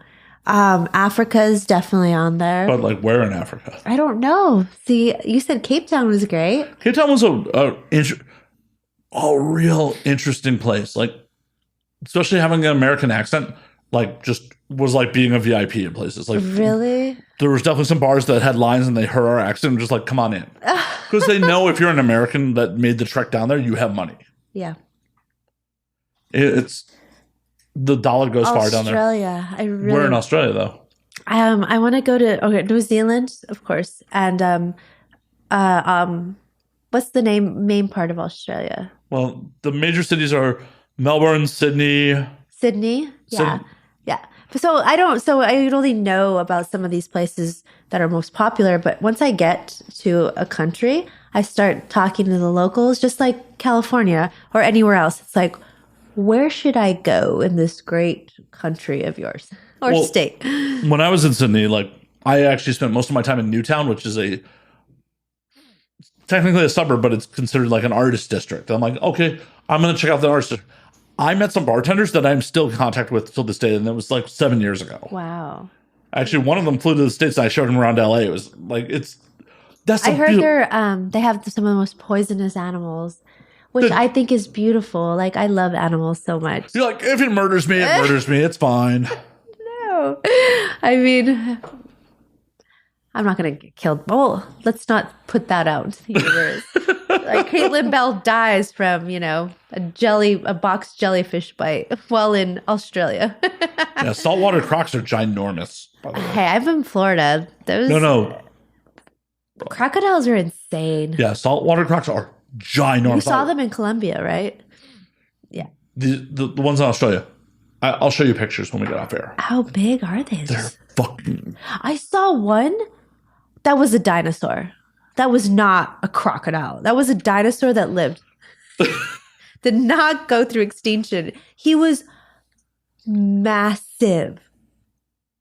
I don't even know how many feet he was. It was just, if I saw that, these people in the car were just like filming it, and it looked like a dinosaur just crawling by. Okay.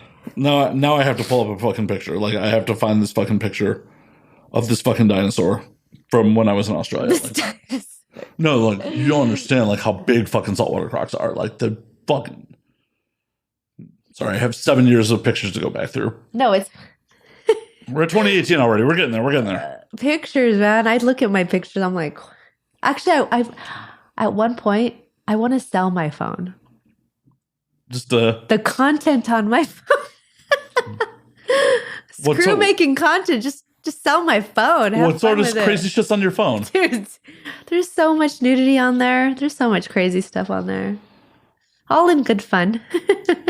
Nudity on your phone? But I have to be careful, especially airports, because you're like scrolling through and it's like, oh shit. Oh yeah, no. Famously, when I dealt with Australian customs, they found nudity on my phone. They went through your phone? Mm-hmm. What? Mm-hmm. Why? So I declared vitamins, and then they're like, okay, now that you've declared those, we got to go through the rest of your shit. Even your phone? Yep. How is that legal? It's Australia. Who knows? So there's like a saltwater croc.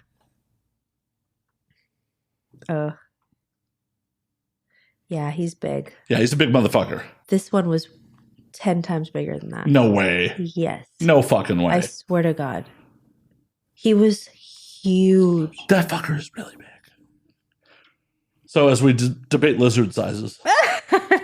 But yeah, they went through my fucking phone, and like literally I had left a party like the night before I left town, and had a picture of like a friend of mine eating out another girl's ass like on a patio. I had to explain to it like a 50-year-old customs woman like, so my friends like to party. Oh my God. Because it's illegal to bring pornography into Australia. Why? It's illegal. How is what I do with my body anyone's business? Oh no, it's wild because prostitution's legal down there. But you can't make a porn. Correct. How does that make any sense? I don't know. You could tax the people that are doing porn. You can't tax prostitution. I mean, you could tax prostitution. I mean, you could, but you could easily do it on the side and not. But it's the polar opposite of the U.S., where like prostitution's illegal, but fucking pornography semi-legal. It's not legal. I heard. So pornography is only legal in California and New Hampshire. It's legal here? Mm-hmm. Okay, it's not legal in Florida. Nope, it's legal here by a state Supreme Court ruling from 1981. What about Vegas? Nope, not legal there. Interesting. Yeah. Only California and New Hampshire are the only places it's illegal. New Hampshire? Mm-hmm. So New Hampshire voted to put it on the books. California is by state Supreme Court ruling. For those of you who did not hear it, that is the second bottle of wine being opened. Oh my God, you can't out me like that. You're on camera, woman. You're on camera. I know. I'm enjoying myself. Well, I'd hope so. And I had a big sub before I came. It's okay. And this is really good wine. I don't know. I just metabolize wine great. Like, it doesn't make me crazy. I'm just like, ooh, this is nice. I mean, if I have to fucking order a third bottle, I'll order a third bottle. No. Famous last words. Famous last words. No. In all honesty, I probably should actually wrap this podcast. We've been going at 2.5 hours. Yeah. We're more than welcome to hang afterwards. I'm like, I have to do all the post-production on this. So No, definitely. We can wrap it up. we will do part 2 at some point when you're actually living out here. Okay. I am going to... I mean, if we're going to be traveling buddies, we're going to have hang out again. No, we definitely need to. I'm... This isn't like live, right? No, fuck no. Okay. But as part of calling last call on this motherfucker, Caitlin, where can they find you on the things? So you can find me at... My Twitter is Caitlin Bell XXX. And my Instagram is Caitlin is Naughty. By the way, it's with a C. CAITLIN. Yeah, and I look forward to you, my fans, seeing my scenes coming out. I have 19, only 2 have been aired. One of them just got aired today with the Banger Bus. That was so much, or the Bang Bros. That was so much fun. And I will be here for a while, for a long time. Fuck yeah. Yeah. Check Caitlin out. I feel like Caitlin and I are going to be hanging out for a little bit off air. So please check her out. Follow her on the socials. And as always, you can follow me at Matt_Slayer on Twitter, Matt Slayer on Instagram, Matt F. Slayer on Facebook, twitch.tv/Matt F. Slayer. You can find the podcast at And Now We Drink on Twitter and Now We Drink _ on Instagram. And until next week, drink up, motherfuckers. Bye.